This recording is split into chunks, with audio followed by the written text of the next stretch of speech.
যে ফুল যুগ যুগান্তরে খুশবু ছড়ায়। نحمده ونستعينه ونستغفره ونؤمن به ونتوكل عليه ونعوذ بالله من شرور أنفسنا ومن سيئات أعمالنا من يهدي الله فلا مضل له ومن يضلل فلا هادي له ونشهد أن لا إله إلا الله وحده لا شريك له ونشهد أن سيدنا وحبيبنا ومولانا محمدا عبده ورسوله الذي أرسله بالحق بشيرا ونذيرا وداعيا إلى الله بإذنه وسراجا منيرا فقد قال الله تعالى في كلامه المجيد وبرهانه التوحيد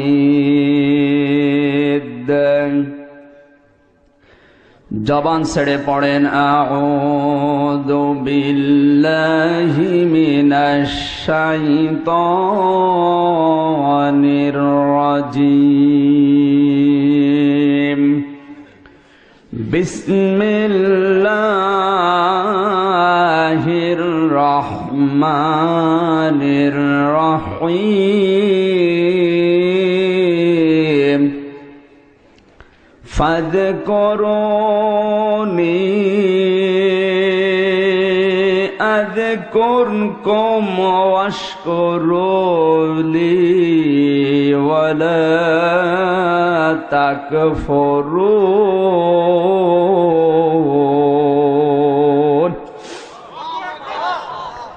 فاذكروني أذكركم واشكروا لي ولا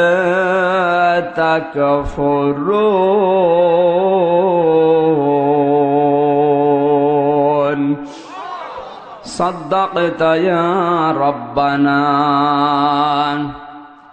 عن علي رضي الله تعالى عنه قال قال النبي صلى الله عليه وسلم يوشك أن يأتي على الناس زمان لا يبقى من الإسلام إلا اسمه ولا يبقى من القرآن إلا رسمه مساجدهم عامرة وهي خراب من الهدى علماؤهم شر من تحت يدهم السماء من عندهم تخرج الفتنة وفيهم تعود راه البيهقي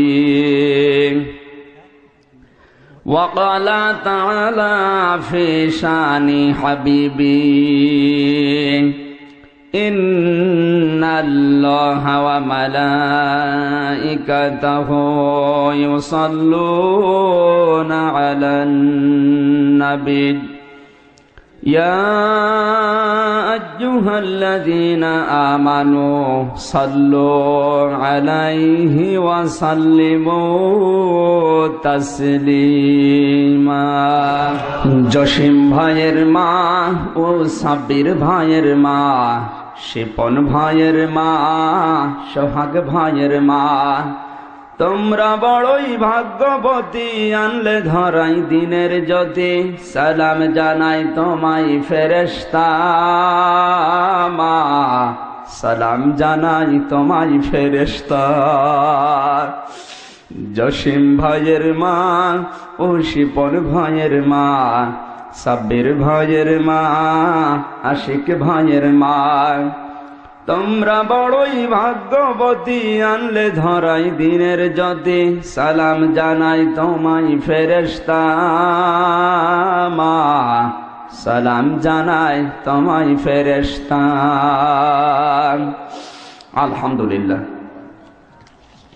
কুমিল্লা জেলার দাউদকান্দি থানার অন্তর্গত 5 ভিটা জামে মসজিদ কমিটির উদ্যোগে আয়োজিত 2 দিন ব্যাপী দ্বিতীয় বাৎসরিক ঐতিহাসিক তাফসিরুল কোরআন মাহফিলের সমাপনী রজনীর স্বনামধন্য সভাপতি, এলাকার কৃতি সন্তান, সর্বজন শ্রদ্ধেয় ব্যক্তিত্ব, বড় ভাই জনাব মোহাম্মদ সালাউদ্দিন, আতালাল্লাহু উমরাহু ওয়া বারাকাল্লাহু ফি হায়াতি। সকলে বলেন আমিন। আলোচনা রেখেছেন কুমিল্লার সন্তান হযরত মাওলানা অধ্যাপক লোকমান হোসেন দামাত বারকাতুহুমুল আলিয়া। দাওয়াত দিয়ে সেই কুষ্টিয়া থেকে এ পর্যন্ত কোরআনের কথাগুলো বলার জন্য নিয়ে এসেছেন মাহফিলের সম্মানিত পরিচালক বড় ভাই জনাব মোহাম্মদ আব্দুল মজিদ। হায়াতে তাজ্জিবা সিহাতে কুল্লিয়া কামনা করছি, আল্লাহ দান করো, জোরে বলেন আমিন। সম্মানিত পরিচালক, মঞ্চে বসা গণ্যমান্য ব্যক্তিবর্গ, কুমিল্লায় প্রবেশ করলে যার কথা মনে পড়ে সম্বরদিয়ার বড় ভাই জনাব আলহাজ জয়নুল আবেদিন। হায়াতে তাজ্জিবা সিহাতে কুল্লিয়া কামনা করছি, সকলে বলেন আমিন। সামনে বসা মুসলমান ভাইরা, পর্দার আড়ালের সম্মানিতা মা এবং বোনেরা, প্রাণ প্রিয় কুমিল্লাবাসী, আল্লাহর দরবারে নত শিরে শুকরিয়া আদায় করছি যে মহান মালিক কোরআনের জন্যে রাতের বেলায় নিয়ে আসলেন। কোরআন বাদ দিয়ে যদি আমাদেরকে কেউ ডাকতো, আসতাম? কোরআনের জন্য যারা রাতের বেলায় বসে আছি, খুশি হয়ে বলছি আলহামদুলিল্লাহ। তিরমিজি শরীফের হাদিস, আল্লাহর নবী বলেন রাতের বেলা 1 ঘন্টা যদি কোরআনের একটা আয়াত বোঝার জন্য মানুষ ব্যয় করে, ও আয়াত যদি নাও বোঝে, ওর উপর যদি আমল নাও করে, 500 রাকাত নফল নামাজের সওয়াব পাবে।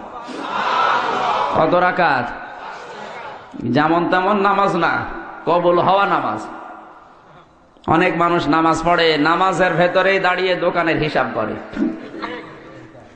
গত 3 তারিখে মাহফিল ছিল গোপালগঞ্জে, মাগরিবের নামাজ পড়তে দাঁড়িয়েছি, আমার সামনে ডিজিটাল প্যান্ট পরে এক যুবক দাঁড়িয়েছে।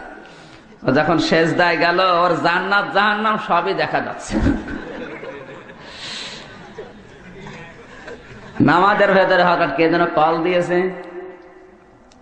ডান হাত দিয়ে মোবাইল বের করে বলছে, হ্যালো আমি নামাজে আছি, পরে কথা বলে। চিন্তা করলাম আল্লাহ এ কি করে। নামাজ শেষ করে বললাম ভাই দাঁড়ান, এই নামাজের ভেতরে কল এসেছে আর আপনি বললেন হ্যালো আমি নামাজে আছি। বলছে হুজুর কল আসলে করবো কি? এইরকম নামাজ না। নবীজি বলেন যে নামাজ আল্লাহর দরবারে পৌঁছিয়ে গেছে, এরকম 500 রাকাত কবুল হওয়া নামাজের সওয়াব আমাদের আমল নামায় দিয়েই দিয়েছে। না সুবহানাল্লাহ হয়নি। চিৎকার মেরে বলেন সুবহানাল্লাহ। কোরআন যারা শুনতে এসেছে, নাজিল হওয়ার পর থেকে আজকের এই দিন পর্যন্ত মানবতা 3 শ্রেণীতে বিভক্ত। এখানে যারা আছে ওই 3 প্রকার মানুষই আছে, কথা বোঝা যাচ্ছে? 1 নাম্বার, এই কোরআনের আওয়াজ শোনার পরে যারা বাধা দিয়েছিল, আল্লাহ রাব্বুল আলামিন বলেন ওয়াকালাল্লাযীনা কাফারু লা তাসমাউ লিহাযাল কুরআন ওয়ালগাউ ফীহি লাআল্লাকুম তাগলিবুন। জোরে বলেন আল্লাহু আকবার। সূরা হামিম সেজদা 24 নাম্বার পারা, 18 নাম্বার পৃষ্ঠা, 10 নাম্বার লাইনে 4 নাম্বার রুকু, 26 নাম্বার আয়াত। এটা তাফসিরে তাবারি, তাফসিরে খাজেন, তাফসিরে জালালাইন, তাফসিরে ইবনে কাসির, তাফসিরে মারিফুল কোরআন, তাফসিরে কাবির, তাফসিরে মনির, আইসারুত তাফাসির, তাফসিরে কুরতুবী। 1টা 2টা না, বিশ্ববিদ্যালয়ের কেন্দ্রীয় লাইব্রেরিতে 18 খানা তাফসির আমি মিলিয়েছি। সব মুফাসসির আয়াতের ব্যাপারে একই কথা লিখেছেন। সুবহানাল্লাহ বলতে পারেন? আল্লাহ পাক বলেন নবী আপনি পৃথিবীর কাফেরদের স্বভাব দেখবেন, কোরআনের আওয়াজ শোনার পরেই তারা বলবে এ কোরআন চলতে দেওয়া হবে না। দুনিয়ায় গান বাজনা, সিনেমা, থিয়েটার, ভিডিও সব চলছে, কোনো বাধা নেই। কোরআন যেখানে আলোচনা হবে ওই জায়গায় তাদের বাধা দেওয়ার চরিত্র তৈরি হবে। সরাসরি বলবে না যে কোরআন শুনতে দেব না, কোরআন যেন মানুষ শুনতে না পারে, এজন্য যতগুলো পরিবেশ তৈরি করা দরকার ওইরকম ভীতিপূর্ণ পরিবেশ তৈরি করে দেবে। ওই সময় আবু জেহেল কাফের ছিল, আমরা বুঝেছি। এখন অনেক মানুষ আবু জেহেলকে ছাড়িয়ে গেছে। আল্লাহর নবী এই কোরআন যখন আবু বকরের সামনে তেলাওয়াত করলেন, তার ঈমান বেড়ে গেল। আর আবু জেহেলের সামনে একই কোরআন পড়েছেন, আবু জেহেলের শয়তানি বেড়ে গেল। এখন এখানে যদি কোনো আবু বকর আসে, আবার ঈমান বাড়বে, কথা বলেন। আর যদি আবু জেহেল আসে, শয়তানি বাড়বে। আমি কিন্তু দলিল দিয়ে কথা বলছি, যদি বিশ্বাস না করেন আপনি লিখে নিন, মোবাইলে তোলেন, যারা আলেম আছে জিজ্ঞাসা করেন। আল্লাহ রাব্বুল আলামিন বলেন, কাফেরেরা আইন পাশ করেছিল, লা তাসমাউ লিহাদাল কুরআনি, সবকিছু চলবে, কোরআন চলতে দেওয়া যাবে না। ওরা খুব ভালোভাবে বুঝেছিল মুহাম্মদ যেটা জানাতে চায় এটা যদি মেনে নেই তে আমাদের অবৈধ ক্ষমতা থাকবে না। আবু জেহেল কিন্তু অবৈধভাবে চেয়ারে বসেছিল। এখনো পৃথিবীতে অনেক দেশে আছে যারা অবৈধভাবেই টিকে থাকে, যদিও বাংলাদেশে এখনো শুরু। রাগ করলেন, ও জেনেছিল যে আমার যে ক্ষমতার চেয়ারে তো অবৈধ, আমি যদি মোহাম্মদের এই কথা মেনে নেই আর মানুষ যদি জানতে পারে আমার এই ক্ষমতা টিকবে না, এই জন্য আগেই নিষেধ করেছে যেন কোরআন মানুষ শুনতে না পারে। ওয়ালগাউ ফিহি, শুধু শুনবে না তা না, কোরআন যেখানে আলোচনা হবে, মাহফিল তৈরি হবে, ওটা নষ্ট করে দাও। বাংলাদেশে ৯৬% মুসলমান, অথচ এই দেশে অনেক তাফসির মাহফিলে, ওয়াজ মাহফিলে এখনো ৪৪ ধারা জারি আছে। এই ২১ তারিখে মাহফিল ছিল যশোরে, হতে দেয়নি, বলে হবে না, কোরআনের মাহফিল এখানে হবে না, দরকার হয় মমতাজকে নিয়ে আসুন। যারা বলেছে কথা তারাও মুসলমান। আমি আশ্চর্য হলাম, এর নামে শুধু মুসলমান, ভেতরে রক্ত পরীক্ষা করলে আবু জেহেলের রক্ত ছাড়া কারো রক্ত পাওয়া যাবে না। লাআল্লাকুম তাগলিবুন, ওদের ইচ্ছা ছিল কোরআন মানুষ যদি না শোনে, আমরা যে রমরমা ব্যবসা করছি এটা টিকে যাবে। আজও পৃথিবীতে যাদের এই ধারণা যে আমরা টিকে থাকবো যে কোনো কায়দায়, ওরাই শুধু কোরআনে বাধা দেয়। ২ নম্বরে মানুষ যারা কোরআন শুনতে আসে, ওরা বিশ্বাসও করে কোরআন আল্লাহর কিতাব। মাওলানা যা বলছে বানিয়ে বলবে না, সব কিছু আমার আল্লাহর কথাই। কোরআনে কারীম জানিয়েছে এরা কারা, ওয়াইযা কিলা লাহুম তাআলাউ ইলা মা আনজালাল্লাহু ওয়া ইলার রাসূলি রাআইতাল মুনাফিকিনা ইয়াসুদ্দুনা আনকা সুদুদা।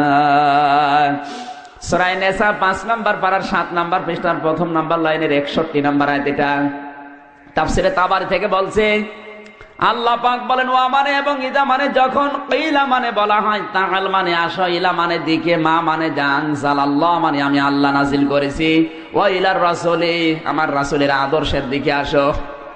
ক্বালু, হে নবী আপনি দেখবেন অনেক মানুষ এই কথা বলতেছে, রাআইতাল মুনাফিকিনা, হে নবী আপনি দেখবেন মুনাফিক যারা, যাদের অন্তরের ভেতরে রোগ আছে, গুড় আছে, যাদের অন্তর অসুস্থ, এই মানুষগুলো কোরআনের বক্তব্য শুনবে, বিশ্বাসও করবে, কিন্তু যখন তাদের জীবনের সাথে মিলবে না, আস্তে করে পেছন ফিরে কিটে পড়বে। আমার মনে হয় বাংলাদেশে এই প্রকার মানুষ বেশি। কোরআন বিশ্বাস করে ১০০%, আল্লাহ নাজিল করেছেন, যা আছে সব সত্য কথা, শুনতেও আসে মাহফিল, যখন দেখে যে কথাগুলো তো আমাদের জীবনের সাথে মেলে না। কারণ আমি যে রাজনীতি করি এর সাথে কোরআনের আয়াতের মিল নেই, আমি যে সমাজনীতি করি কোরআনের আয়াতের সাথে মিল নেই, আমি তো সুদ খাই, কোরআনের আয়াতের সাথে মিল নেই, আমার বউ চলে বেপরদায়, কোরআনের আয়াতের সাথে মিল নেই, আস্তে করে পেছন দিক থেকে কেটে পড়ে। এগুলো টাটকা নির্ভেজাল মুনাফিক। কুমিল্লায় নিয়ে একটু হাত তোলেন দেখি, ওই রে মুনাফিক।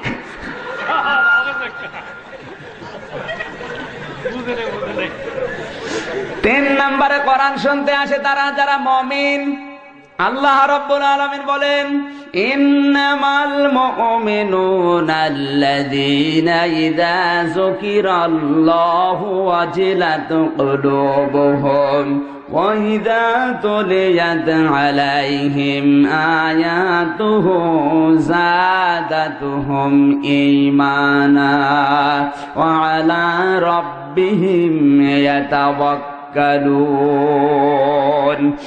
সূরা আনফাল 9 নম্বর পারা 16 নম্বর পৃষ্ঠা 4 নম্বর লাইনের প্রথম নম্বর রুকুর 2 নম্বর আয়াত। এটা তাফসিরে বাইজাবি থেকে বলছি।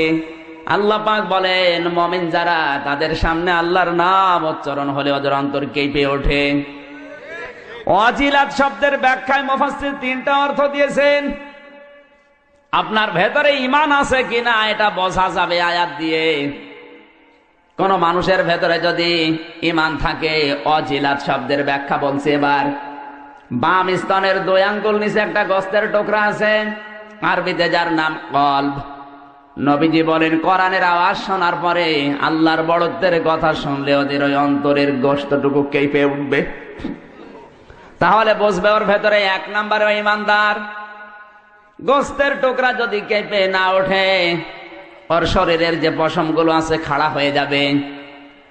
এটাও যদি কেঁপে খাড়া হয়ে না যায়, বুঝবে ওর অন্তরের ভেতরে একটু আনন্দ লাগবে। আল্লাহর নবী বলেন, এই 3টি বিষয়ের একটাও যদি পাওয়া না যায়, কোরআনের মাহফিলে আসলে কি হবে? ওটার ঈমান নেই, ওটা বেঈমান। এখানে হয়তো নেই। এখন আপনি নিজের সাথে পরীক্ষা করেন আয়াতটা দিয়ে। আল্লাহর কথাগুলো শুনলে বাম স্তনের 2 আঙ্গুল নিচে যে গোস্তের টুকরা আছে ওটা কেঁপে কেঁপে উঠছে নাকি? যদি না ওঠে, পশমগুলো খাড়া হয়ে যাবে। আল্লাহর নবী বলেন, এটাও যদি না হয়, অন্তরে একটু শান্তি শান্তি লাগবে। কার কোনটা হচ্ছে নিজের দিকে তাকান। কে বোঝা যাচ্ছে না? কারণ কোরআনের আয়াত শুনলে আবু বকরের মতো যাদাতুহুম ঈমানা, ঈমান তার বাড়বে। এ গ্যারান্টি কার? আল্লাহর গ্যারান্টি মিথ্যা হবে? কোরআন শোনার পরে ঈমান এত বেড়ে যাবে। ওয়া আলা রাব্বিহিম ইয়াতাওয়াক্কালুন। দুনিয়ার যত বিষয় আছে সব বিষয়ে তারা ভরসা করবে আমার আল্লাহর প্রতি। এই 3 প্রকার মানুষ কোরআন শুনছে, এখন এসেছে কিয়ামত পর্যন্ত শুনবে। এখানে ওই রকম মানুষ আছে না নেই? আল্লাহ আমাদের 3 নম্বরে যারা আছে মুমিন, ঈমান যেন আজকের আয়াত তেলাওয়াত করে, শ্রবণ করে, আমল করার কারণে আল্লাহ বাড়িয়ে দেন। জোরে বলেন আমিন।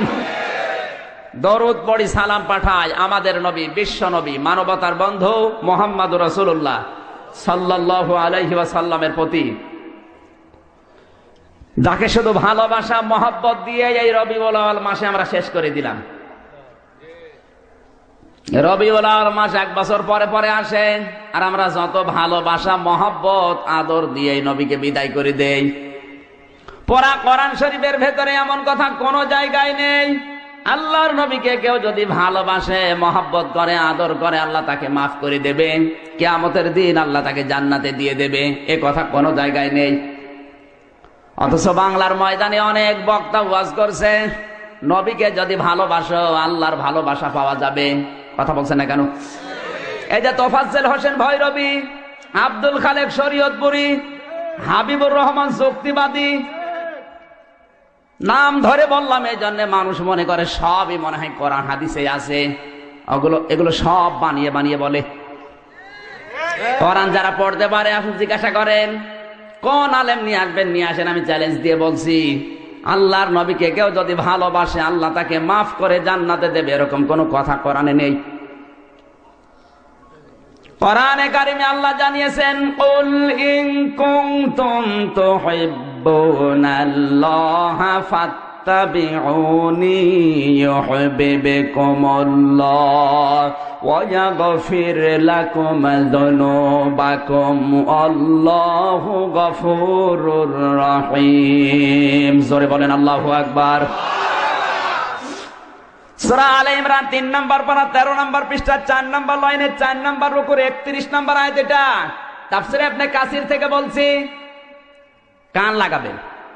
কুল মানে হে নবী আপনি বলুন, ইন কুনতুম তুহিব্বুনাল্লাহ, যদি তোমরা আল্লাহর প্রিয় পাত্র হতে চাও, যদি আল্লাহর ভালোবাসা পেতে চাও, ফাত্তাবিউনি, আমি রাসূলকে অনুসরণ করো। কি করো? আমি রাসূলকে ভালোবাসো, এ কথা কিন্তু এই জায়গায় নেই। তাহলে আল্লাহ হাফ বোন দিতেন। যারা আরবি গ্রামার বোঝে জিজ্ঞাসা করেন। তাবউন শব্দটার ব্যাখ্যায় আমি যতগুলো অভিধান দেখেছি আরবিতে বিশ্ববিদ্যালয়ে, সবগুলো অভিধান বেত্তারা তাবউন মানে লিখেছে দেখে দেখে চলা। তাবাইন এই তিনটি অক্ষরের সমন্বয়ে শব্দটা গঠিত। আপনার সামনে একটা মানুষ হেঁটে যাচ্ছে, পায়ের ডিস্টেন্স কতটুকু রেখে চলে, কিভাবে হাত নাড়ায়, কিভাবে মাজা দোলায়, ওইটা দেখে দেখে চলার নাম তাবউন। রাসূলকে আল্লাহ তাবউন করতে বলেছেন, অনুসরণ, ভালোবাসা না। অথচ আজ বাংলাদেশে আশেকে রাসূলের অভাব নেই। কেউ আশেকে রাসূল, কেউ আওলাদে রাসূল। অনেক ভণ্ড এখন নতুন নতুন বের হচ্ছে, নামের আগে বিশ্ব আশেকে রাসূল, আওলাদে রাসূল লিখে দেয়। ওরে শয়তান! আওলাদে রাসূল যদি কেউ দাবি করে, ইমাম হোসাইন আওলাদে রাসূল ছিলেন, রাজতন্ত্রের বিরুদ্ধে জীবন দিয়েছিলেন। এই কথা বলে না কেন? আজ বাংলাদেশের রাজতন্ত্র যারা কায়েম করছে, আপনি যদি আওলাদে রাসূল দাবি করেন, আপনার 1 নম্বরে টার্গেট হবে ইমাম হোসাইনের মতো জীবন দেওয়া। ও সব জায়গায় নেই, শুধু হু হু উনি আওলাদে রাসূল। টাটকা শয়তান ওইটা। সিটারি করার জায়গা পাও না। আর যত সিটার জটে এই চট্টগ্রাম বিভাগে, নামের আগে একটা পীর লাগিয়ে উনি বড় আল্লাহর ওলি, বিশাল বড় পাঞ্জাবি গায়ে দিয়ে, জোব্বা গায়ে দিয়ে, পাগড়ি মাথায় দিয়ে, মনে হচ্ছে জান্নাত থেকে পালিয়ে এসেছে। কিছু কিছু মানুষ শুধু পান খায়, মনে হয় পান খাওয়ায় মনে হয় আল্লাহর ওলি। কথা বলেন। সেদিন রংপুর থেকে একটা লোক এসেছে আমার বাড়িতে, বলছে হুজুর মাহফিলের ডেট নেবো। আমি বললাম বসেন, আমার ডায়েরি যদি ফাঁকা থাকে আপনাকে দিচ্ছি। চা নাস্তা দিলাম, বিস্কিট দিলাম। বিস্কিটটা নিয়ে মুখে দেবে, না দিয়ে আবার রেখে দিল। মানে খাচ্ছেন না কেন? বলছে হুজুর আমি বেনামাজির হাতে খাই না। এ কি গো? আমি ছোটকাল থেকে নামাজ পড়ি, আমার বউ নামাজ পড়ে। আর এ কি বলে? বলছে হুজুর আপনাকে বলি নাই, এই বিস্কিট যারা বানিয়েছে ওরা হয়তো নামাজ পড়ে না। চিন্তা করলাম আল্লাহ মনে হয় জান্নাত থেকে পালিয়ে এসেছে। এত বড় আল্লাহর ওলি আমার ঘরে, আর আমি কিছু টের পেলাম না। এই দাঁড়ান, এই বিস্কিট কোন বেনামাজি বানিয়েছে এই সন্দেহ করে আপনি খাচ্ছেন না? আপনার শরীরে যে বিশাল পোশাক আশাক, এগুলো কোন বেনামাজি বানিয়েছে? কোন বেনামাজের গার্মেন্টসে তৈরি হয়েছে? এত যদি সফি দাবি করেন, সবগুলো খোলেন, জিনিস বের করে যান। কথা বলেন। সিটারি করার জায়গা পাও না। পরে কল দিলাম রংপুরে বড় ভাইয়ের কাছে যে এরকম একটা লোক আপনার বাড়ি থেকে এসেছে, আপনার এলাকা থেকে। লোকটা কেমন? বলছে ওরে বাবা তো টাটকা সুদখোর, এলাকায় টাকা ছেড়ে রাখে, টাকা আসে, ওই টাকা তোলে, উনি খায় আর আল্লাহ আল্লাহ করে। এই কথা বলেন না কেন? এরকম আল্লাহর ওলি আছে না নেই? কুষ্টিয়ার বড় বাজারে যেখানে আমি জমান নামাজ পড়াই, একটা লোক শুধু জিকির করে, কোনো কাজ করে না। জিজ্ঞাসা করলাম ভাই আপনি কি করেন? বলছে হুজুর আমার কোনো কাজ নেই। কি খান? বাবার জমি ছিল, বিক্রি করে ব্যাংকে রেখে দিয়েছি 35 লাখ টাকা। ওখান থেকে প্রতি মাসে আসে প্রায় 40,000 টাকার মতো লাভ আসে। ওই লাভ তুলি খায় আর আমি আল্লাহ আল্লাহ করি। আমি ভাবলাম আরে ভাই এত সুদ, এত কবিরা গোনা। বলছে হুজুর আমি জানি, সুদ খেলে কম হয় আমি জানি, এজন্য টাকা আমার নামে না, টাকা আমার বোন নামে। কত রকমের সিটারি চলছে দেশে গো। আমি শুধু বাজার করে নিয়ে আসি, বউ রান্না করে দেয়, আমি খাই, কোনো গোনা নেই। গোনা যদি হয়েও যায় জিকির করি আর নামাজ পড়ি। নামাজ, জিকির আর ওই গোনা কাটাকাটি, মাঝখানে জান্নাতে যাব ফাও। এই ধান্দার মানুষ আজ বাংলাদেশে বেশি। কথা বলেন ঠিক কিনা? উনি আশেক দাবি করছে রাসূলের। আল্লাহর নবীর কোন অনুসরণ ওর জীবনে নেই। বিশ্ব নবীর একটা মাথা ছিল না? ছিল না? আমাদের আছে না নেই? আল্লাহর নবীর মাথায় চুল ছিল 3 প্রকার।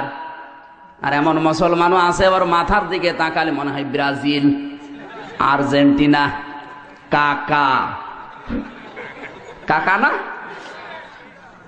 আমার মাহফিলে সিলেট অঞ্চলে বেশি থাকে, সিলেট, সুনামগঞ্জ, হবিগঞ্জে। ওখানে সব লন্ডন প্রবাসী বেশি। ওদের চুল কাটার স্টাইল দেখলে শয়তান পর্যন্ত লজ্জা পাবে।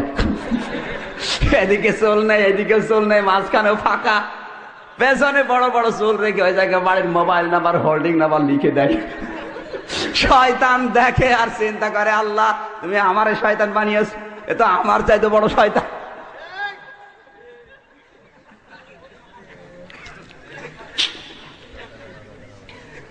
মাথার ভেতরে রাসূলের অনুসরণ নেই, ইত্তেবা নেই। এরপরে আসেন দাড়িতে। অনেক মানুষ প্রতিদিন দাড়ি কাটে, না এলাকায় নেই? দাড়ি যারা কাটে তাদের দুইটা ক্ষতি হবে। এক নাম্বারে এই ত্বক নষ্ট হয়ে যাবে, দুই নাম্বার ওদের যৌন শক্তি হারাবে। আপনি দাড়ি কেটে ইয়াং হতে চান? ইয়াং কি আর নিচে নামলাম না? যতই উপরে উপরে ইয়াং লাগে, ভেতরে কিন্তু দুর্বল। এই কথা বলেন না কেন? দাড়ি কাটেন কারা কারা? হাত তোলেন তো। অনেক মানুষ কিন্তু বলে যে হুজুর এত বউ পায় সুন্দর কি করে? হুজুর বউ পাবে সুন্দর কি করে জানো না? হুজুরের যৌবন তোমার মতো বিক্রি হয় না। কথা বলেন না কেন? তোমার যৌবন তো বিয়ের আগেই হোটেলে বিক্রি হয়ে গেছে। হুজুর দাড়ি রাখার কারণে ওর যৌবন এখনো অটুট আছে, এই জন্য হুজুর আর সুন্দর বউ পায়। আর নিচে নামা লাগবে। দাড়ির ভেতরে আপনার আদর্শ নেই, অনুসরণ নেই। এরপরে যত নিচে নামবেন তত সমস্যা। আজ নিচে নামতে নামতে যত নিচে নামা যাচ্ছে, কোন জায়গায় রাসূলের আদর্শ নেই। উনি আশিকে রাসূল দাবি করে বসে আছে। এই জন্যে বাস্তবতায় বলছি, সাফ করে যারা রাসূলকে শুধু ভালোবাসা মহব্বত দিয়ে এই রবিউল আউয়াল পার করে দিলেন, আপনাকে আল্লাহ মাফও করবে না, জান্নাতেও দেবে না, তার গ্যারান্টি আয়াত। হাজার হাজার কথা তাফসীরে ইবনে কাসিরে আছে। রাসূলকে সারা জীবন ভালোবেসেছিল, আদর করেছিল, চুমা দিয়েছিল, মহব্বত করেছিল তার আপন চাচা আবু তালিব, কিন্তু আল্লাহ তাকে মাফও করে না, জান্নাতেও দেয় নাই। কথা বলেন না কেন?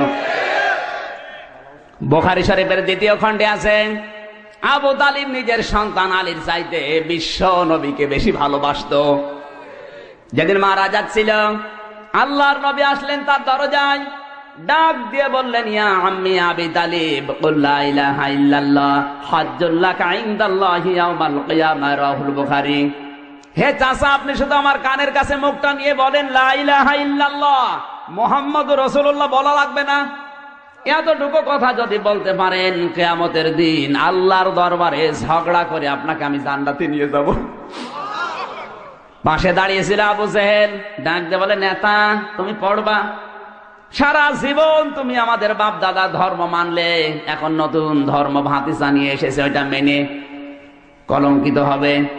ও আর পড়ে নাই, এই অবস্থায় মারা গেল। নবীজি মন খারাপ করলেন। সঙ্গে সঙ্গে ফেরেশতা জিবরাইল এসে বলে, হে নবী, আপনি মন খারাপ করেন কেন? ইন্নাকা লা তাহদি মান আহবাবতা ওয়ালাকিন্নাল্লাহা ইয়াহদি মান ইয়াশা ওয়া হুয়া আ'লামু বিল মুহতাদিন। সূরা কসস 20 নম্বর পারা 11 নম্বর পৃষ্ঠা 9 নম্বর লাইনে 6 নম্বর রুকু 56 নম্বর আয়াত। এটা তাফসীর ইবনে কাসির থেকে বলছি। আল্লাহ পাক বলেন, হে নবী, আপনি মন খারাপ করেন কেন? হেদায়েত তো আপনার হাতে আমি দেই নাই। হেদায়েত আমি আল্লাহ নিজের হাতে রেখে দিয়েছি। হেদায়েত কে পাবে ওটা আমি আল্লাহ আপনার চাইতে বেশি জানি। এজন্য আল্লাহ ইসমে তাফসীলের শিক্ষা দিয়েছেন। এই কথা বলছেন না কেন? আপনার চাইতে আমি বেশি জানি যে হেদায়েত পাবে কে। এই লোকটা আপনার চাচা, আমি জানি। সারা জীবন আপনাকে চোমা দিয়েছে, কলে কাকে নিয়ে পিঠে নিয়ে মানুষ করেছে, আমি দেখেছি। কিন্তু লোকটা তো আপনার অনুসরণ করে নাই। আপনি বলতে বললেন লা ইলাহা ইল্লাল্লাহ, লোকটা কিন্তু বলে নাই। এই জন্য আমি আল্লাহকে মাফও করি নাই। এরপরেও নবীজি আবু তালিবের কবরের পাশে দাঁড়িয়ে দুহাত তুলে দোয়া করে, আল্লাহ তুমি আমার চাচা আবু তালিবকে মাফ করে দাও। সঙ্গে সঙ্গে ফেরেশতা জিবরাইল এসে বলে, হে নবী, হাত নামান। কার জন্য হাত তুলেছেন? মা কানা লিন-নাবিয়্যি ওয়াল্লাযীনা আমানু আইয়াস্তাগফিরু লিল মুশরিকিন ওয়ালাউ কানু উলি কুরবা মিন বা'দি মা তাবায়্যানা লাহুম আন্নাহুম আসহাবুল জাহিম। সূরা তাওবা 11 নম্বর পারা 4 নম্বর পৃষ্ঠা 4 নম্বর লাইনের 113 নম্বর আয়াত এটাও ইবনে কাসিরে আছে। আল্লাহ পাক বলেন, হে নবী আপনি কার জন্য হাত তুলেছেন? এই লোকটা আপনার চাচা, আমি জানি। এতে সারা জীবন আপনাকে আদর দিয়েছে, মহব্বত করেছে, আমি দেখেছি, কিন্তু লোকটা তো মুশরিক। কথা বলছে না কেন? কোন মুশরিকের জন্য নবী এমনকি ইমানদার যদি দোয়া করে এটা জায়েজ না, শোভনীয় না, উচিত না। এই লোকটা আপনার চাচা, তাই বলে দোয়া করবেন? ওয়ালাউ কানু উলি কুরবা, যদিও নিজের নিকট আত্মীয় হয়, মুশরিকের জন্য নবীর পর্যন্ত দোয়া করা জায়েজ নেই। নবীর দোয়া যদি আল্লাহ ফেরত দেয়, আমির হামজার দোয়া কবুল হবে? অথচ বাংলাদেশে টাটকা মুশরিক মারা যায় আর আমরা দোয়া করে জান্নাতে দিয়ে আসি, মনে হয় কন্ট্রাক্টরে নিয়েছে। জান্নাত তোমার বাবার। ও মনে করে 10টা গরু জবাই করে দিলেই আমার বাবা মনে হয় জান্নাত পেয়ে যাবে। সব ভ্রান্ত ধারণা বাদ দেন।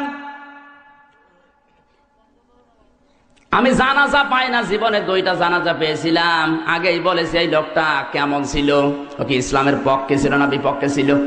যদি বলে হুজুর সারা জীবন মিছিল দিয়েছে, হুজুরের চামড়া তুলে নেব আমরা। এই মিছিল শুনলেই বোঝা যায় কোন দলের, ওর আদর্শ কি। তখনই বলি আল্লাহ সারা জীবন যেভাবে দিন কাটিয়েছে, কবরের ভেতরে সাইজ করবা ওইভাবে। আল্লাহু আকবার। যা, কোন জায়গায় যাবে যা। সারাটা জীবন সিটারি বাটপারি করবা, আরে আমির হামজা দোয়া করে তোমার জান্নাতে দেবে। অত পাগল আমির হামজা না। মুসল্লিরা মনে করে হুজুর মনে হয় দোয়া দরদ অনেক পড়ছে, ওকে দোয়া। হুজুরের দোয়া করাও লাগবে না, নিজের আকীদা ঠিক করেন, দোয়া করাও লাগবে না, এমনিতে আল্লাহ তোমাকে মাফ করে দেবে। এবার প্রশ্ন আসতে পারে, আমার বাবা আজ 30 বছর আগে মারা গেছে, আমার নেতা আজ 40 বছর আগে মারা গেছে, উনি যে মুশরিক ছিল আমি কিভাবে টের পাবো? জানার কায়দা নেই। আরে ভাই, আপনার নেতা মারা গেছে 40 বছর আগে, আর কোরআনে কারিমে আল্লাহ আয়াত নাযিল করে জানিয়েছে 1500 বছর আগে। এবার আপনি মেলাবেন আপনার নেতা কি অবস্থায় মারা গেছে এবং কোথায় আছে।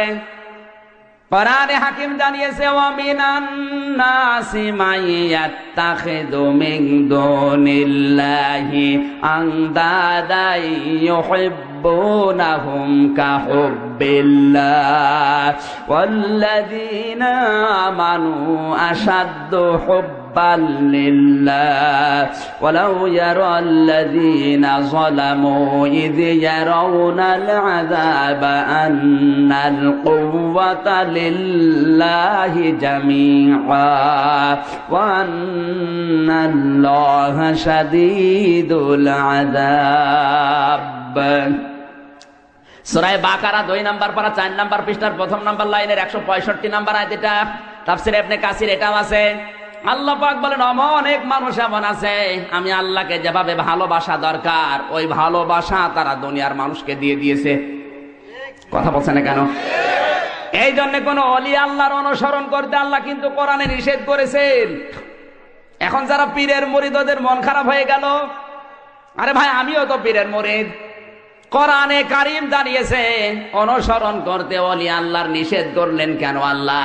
ইত্তাবিউ মা উনসিলা ইলাইকুম মির রাব্বিকুম ওয়া লা তাত্তাবিউ মিন দুনিহি আউলিয়া ক্বালিলাম মা তাযাক্কারুন।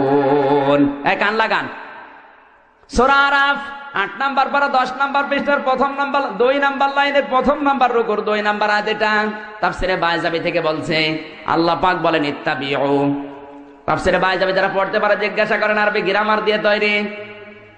আল্লাহ বলেন অনুসরণ করো সবাই মিলে মা উনসিলা ইলাইকুম মির রাব্বিকুম। উনসিলা এটা মসুলের সিগা। ইলাইকুম তোমাদের প্রতি, নাজিল করা হয়েছে মির রব্বিকুম, তোমাদের প্রতিপালকের পক্ষ থেকে, আল্লাহর পক্ষ থেকে যেটা এসেছে ওর নাম কি?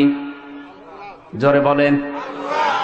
ওয়ালা তাত্তাবিউ মিন দুনিহি আউলিয়া, কোন ওলির অনুসরণ করার দরকার নেই। আজ বাংলাদেশে ওলির অনুসরণ করতে যেই মানুষ বিভ্রান্ত হচ্ছে বেশি, এই জন্য আল্লাহ ওলির বহু বচন আউলিয়া দিয়েছেন। আপনি সৌদি আরবে যান, কোন পীর পাবেন?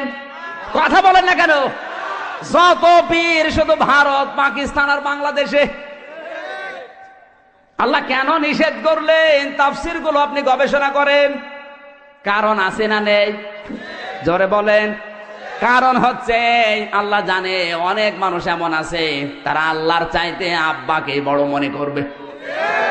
এখন যেমন অনেকে আল্লাহর চাইতে আব্বাকে বেশি বড় মনে করে। আল্লাহকে গালি গালাজ করলে, রাসূলকে গালি দিলে অসুবিধা নেই, বাবাকে কেউ যদি গালি দেয় তার ফাঁসি হবে। কথা বলেন না কেন? অনেক পীরের মুরিদ আছে অন্ধ ভক্ত, ওর সামনে আল্লাহ রাসূলকে গালি দিলে কিছু মনে করে না, পীর সাহেবকে গালি দিলে তার খবর আছে। এই জন্যই আল্লাহ জানিয়েছে অনেক মানুষ এমন আছে আল্লাহকে যেভাবে ভালোবাসা দরকার ওই ভালোবাসা তারা দুনিয়ার মানুষকে দিয়ে দিয়েছে। অনেকে মনে করতে পারে আল্লাহকে পাওয়ার জন্য মনে হয় আব্বা ধরতে হবে, এজন্য আব্বারও অভাব নেই। দয়াল বাবা, পীর বাবা, খেসড়ি বাবা, এখন আবার বের হচ্ছে ন্যাংটা বাবা। কুমিল্লায় মনে হয় ওগুলো নেই, যতগুলো আছে কুষ্টিয়ার লালন সার মাজারে ন্যাংটা কিচ্ছু নেই, ও বলে ওলি। একবার রাত 9টার সময় দেখি ওরে দুধ খাওয়াচ্ছে, বললাম ভাই কি করেন? বলছে হুজুরে আল্লাহর ওলি। আল্লাহর ওলি এর পোশাক আশাক কই? হুজুর পোশাক নেই, তাতে কি হয়েছে? মাল আছে। মাল যাচ্ছে তো দেখা যাচ্ছে, এ মাল তো সবার আছে, নতুন মাল দেখাও। মানুষ মনে করে ওই আল্লাহর ওলি। আজ বাংলাদেশে সবচাইতে বেশি পীর হচ্ছেন ন্যাংটা মানুষ। বিভিন্ন জায়গায় ন্যাংটা পীরের আবির্ভাব হয়। মানুষ মনে করে আল্লাহকে ধরতে হলে মনে হয় বাবাকে ধরা লাগবে, এই জন্য ওয়ালা তাত্তাবিউ মিন দুনিহি আউলিয়া দিয়েছেন আল্লাহ। একটা কথা আপনি খণ্ডন করতে পারবেন না। কলিলাম মা তাযাক্কারুন, আল্লাহ বলেন আমার আফসোস, আমার ঘোষণা শোনার পরে কিছু মানুষ আমার উপদেশ মেনে নেয় আর বাকিগুলো সবই মুখ ফিরিয়ে চলে যায়। এদেশে নেই? আল্লাহর ওয়াজ শোনার পরে কেউ যদি মন খারাপ করে কি হবে তার বলেন তো? যালিকা বিআন্নাহুম কারিহু মা আনজালাল্লাহু ফাআহবাতা আমালাহুম। সূরা মুহাম্মদ 26 নাম্বার পারা 6 নাম্বার পৃষ্ঠা 9 নাম্বার লাইনে প্রথম নাম্বার রুকুর 9 নাম্বার আয়াত। এটা তাফসীরে তাবারী থেকে বলছে আল্লাহ পাক বলেন আমি যেটা নাযিল করেছি এটা মানে না এমন না। কোরআনে যতগুলো বিধান দিয়েছি কোন মানুষ যদি একটু মন খারাপ করে, কেউ যদি বলে যে এত পারা যায়, আল্লাহ বলেন ফাআহবাতা আমালাহুম, ওর পেছনের যত ভালো কাজ সব নষ্ট হয়ে গেছে। কারিহু মানে অপছন্দ করা। কেউ যদি মনে মনে ঘৃণা করে, অপছন্দ করে, আল্লাহর কোন বিধানকে মানে না এমন না, যদি মন খারাপ করে শুধু শুধু অপছন্দ করে, ফাআহবাতা আমালাহুম, আমলের বহুবচন আমাল। এখানে বক্তব্যের মাঝখানে ফা আছে। যারা আরবি গ্রামার বলে জিজ্ঞাসা করেন ফাটা আল্লাহ কখন ব্যবহার করেন, ফাটা অনিষ্টাবার্থে ব্যবহার হয়। তার মানে উপরের এই কথাগুলো কোন মানুষ যদি মেনে নেয় অবশ্যই ফাআহবাতা আমালাহুম, ওর যত নামাজ রোজা হজ যাকাত ছিল সব আল্লাহ নষ্ট করে দিয়েছেন। শুধু অপছন্দ করলে যদি নষ্ট হয়, কোন মানুষ যদি না মানে তার কি হবে? কোরআনে কারীম জানিয়েছে ওয়ামান আযলামু মিম্মান যুক্কিরা বিআয়াতি রাব্বিহি সুম্মা আ'রাদা আনহা ইন্না মিনাল মুজরিমিনা মুনতাকিমুন। সূরা সেজদা 21 নাম্বার পারা 16 নাম্বার পৃষ্ঠা 2 নাম্বার লাইনে 2 নাম্বার রুকুর 22 নাম্বার আয়াত। এটা তাফসীরে মনির থেকে বলছে আল্লাহ পাক বলেন ওয়া মানে এবং মান মানে ওই ব্যক্তি, আসলাম মানে ইসমে তাফসীলের সিগা। এটা দুনিয়ায় কোন ছোটখাটো জালেমের পরিচয় আল্লাহ দেননি। আল্লাহ বলেন সবচাইতে বড় জালেম ওই লোকটা। মিম্মান যুক্কিরা বিআয়াতি রাব্বিহি, যাকে আল্লাহর আয়াত দিয়ে ওয়াজ করা হয়। এখানে ওয়াজ হচ্ছে কার আয়াত? জোরে বলুন। আমি আমির হামজা বানিয়ে বলছি? আল্লাহর আয়াত দিয়ে যাকে ওয়াজ করা হয়, সুম্মা আরাদা আনহা, আল্লাহর বক্তব্য শোনার পরে যারা পেছন ফিরে চলে যায়, ইন্না মিনাল মুজরিমিনা মুনতাকিমুন, আল্লাহ পাক বলেন এই সমস্ত মানুষের কাছ থেকে আমি আল্লাহ অবশ্যই অবশ্যই প্রতিশোধ নেবই নেব। আল্লাহ যদি প্রতিশোধ নেয় বাঁচা যাবে? জোরে বলেন। এজন্য আপনি মন খারাপ করবেন, ফিরে চলে যাবেন, আপনার খবর আরো খারাপ হবে। যা বলছি মেনে নেন, কপাল ভালো হবে। রাসূলকে যে কথাটা বোঝাচ্ছিলাম, আল্লাহর চাইতে ভালোবাসা আজ দুনিয়ায় বিভিন্ন মানুষের উপরে আল্লাহর বান্দাদের বেশি। কেউ আল্লাহকে পাওয়ার জন্য বাবা ধরে বসে আছে, কেউ আল্লাহর চাইতে বাবাকেই বড় মনে করে। এজন্য সব জায়গায় শুধু বাবা। কথা বলছে না কেন? আন্নাল কুব্বাতা লিল্লাহি জামিয়া দিয়েছেন আল্লাহ। আয়াতের মাঝখানে যে শব্দটা, আল্লাযীনা আমানু আশাদ্দু হুব্বাল লিল্লাহ, কিন্তু যাদের ভেতরে ঈমান আছে এই মানুষগুলোর কাছে সবচাইতে বেশি প্রিয় আমি আল্লাহ। কথা বলেন না কেন? আন্নাল কুব্বাতা লিল্লাহি জামিয়া, দুনিয়ার সব কিছুর উপরে ক্ষমতা কার? কিন্তু অনেক মানুষের এই বিশ্বাস বাংলাদেশে আছে যে ক্ষমতার উৎস জনগণ। জিনা মানে বিশ্বাস নেই। ওরা মনে করে ক্ষমতায় রাখার মালিক জনগণ। ক্ষমতায় রাখার মালিক কে? সেদিন সিরাজগঞ্জে এক মাহফিলে স্টেজে ওঠার সময় এক লোক এসে বলছে, হুজুর কোরআনের কথা দেখে বলবেন ক্ষমতায় আছি আমরা। ক্ষমতায় কে ওরা? ক্ষমতায় কে? জোরে বলেন। যারা বলে কোরআনের কথাও দেখে বলবেন ক্ষমতায় আছি আমরা, ওরা কি কোরআন আল্লাহর ক্ষমতা বিশ্বাস করে? জোরে বলুন। কোরআনের অধিকাংশ আয়াতে নিজের বড়ত্বের কথাগুলো আল্লাহ প্রকাশ করছেন। এই জন্যে রব্বুল আলামিন জানেন মানুষ অধিকাংশ গুলো আমি আল্লাহ বাদ দিয়ে অন্যের সামনে ধর্ণা দেবে। তাবারাকাল্লাযী বিয়াদিহিল মুলকু ওয়া হুয়া আলা কুল্লি শাইইন কাদির। জোরে বলেন আল্লাহু আকবার। বরকতশালী সেই আল্লাহ যিনি সব কিছু থেকে পবিত্র, মুক্ত, সব কিছুর উপরে ক্ষমতা কার? জোরে বলেন কার? এই আয়াত অনুযায়ী যাদের বিশ্বাস, যাদের টেন্ডেন্সি, যাদের থিওরি ক্ষমতার উৎস জনগণ, ওরা কিন্তু মুশরিক। কি কথাটা আপনি খণ্ডন করতে পারবেন? সুতরাং এই সমস্ত মুশরিক যদি মারা যায়, সে যে দলের হয় হোক, এ মুশরিক যদি মারা যায় আর আমির হামজা যদি দোয়া করে, আল্লাহ যদি মাফ করে দেয়, তাহলে আবু তালেবকেও মাফ করা লাগবে। কথা বলছে না কেন? নবীজির দোয়া যেখানে আল্লাহ ফেরত দিচ্ছে চাচা মুশরিক, এই জন্য আমির হামজা কেন? কাবা শরীফের ইমাম আব্দুর রহমান সুদাইসিকে দোয়া করালেও কাজ হবে না। যদি কোনো মুশরিকের জন্য কাবার ইমামের দোয়া কবুল হয়, তাহলে আল্লাহর নবীর দোয়া তার চাচার জন্য কবুল হওয়া লাগবে। এই জন্য শুধু ভালোবাসা, শুধু মহব্বত না। আর সারা বাংলাদেশ, ভারত, পাকিস্তান এইটা ছেয়ে গেছে শুধু ভালোবাসা, শুধু মহব্বত রসুলকে দেয়, কোনো অনুসরণ নেই। শরীর থেকে শুরু করে, পরিবার থেকে শুরু করে, আন্তর্জাতিক জীবন পর্যন্ত কোন জায়গায় রাসূলের অনুসরণ নেই, শুধু আছে ভালোবাসা। ইয়া নবী সালাম। ওই দেখেন, হাত চুপ করেন। কোথায় পেছনে ভণ্ডামি এসব? এসব ভালোবাসা বাদ দেন, এখন থেকে অনুসরণ হবে। আল্লাহ বলেন অনুসরণ যদি করে ইউহিব্বুকুমুল্লাহ, আমি আল্লাহ নিজেই তাদেরকে ভালোবাসবো। ওয়ায়াগফির লাকুম যুনুবাকুম, আমি আল্লাহ যাকে ভালোবাসি তাকে দুইটা পুরস্কার দেই। এক নম্বরে তার জীবনের যত গুনাহ ছিল সব মাফ করে দেয়। ইয়াগফির, এটা মজারের আলোচনা, বর্তমান, ভবিষ্যৎ, প্রেজেন্ট, ফিউচার। জামবন এক বছর, জুনুব বহু বছর। কোন মানুষ যদি রাসূলকে অনুসরণের সিদ্ধান্ত নেয়, যখন থেকে সিদ্ধান্ত নেবে অনুসরণ করব, আল্লাহ বলেন গ্যারান্টি দিলাম ওই মুহূর্তে ওর জীবনের গুনাহ সব মাফ। আপনি একটা আয়াত কোরআনের ভেতরে দেখান তো যে রাসূলকে ভালোবাসলে আল্লাহ জীবনের গুনাহ মাফ করে দেবে, জান্নাতে দিয়ে দেবে। নেই। একটা হাদিসে আছে লা ইউমিনু আহাদুকুম হাত্তা আকুনা হাব্বা ইলাইহি মিন ওয়ালিদিহি ওয়া ওয়ালাদিহি ওয়ান নাসি আজমাইন।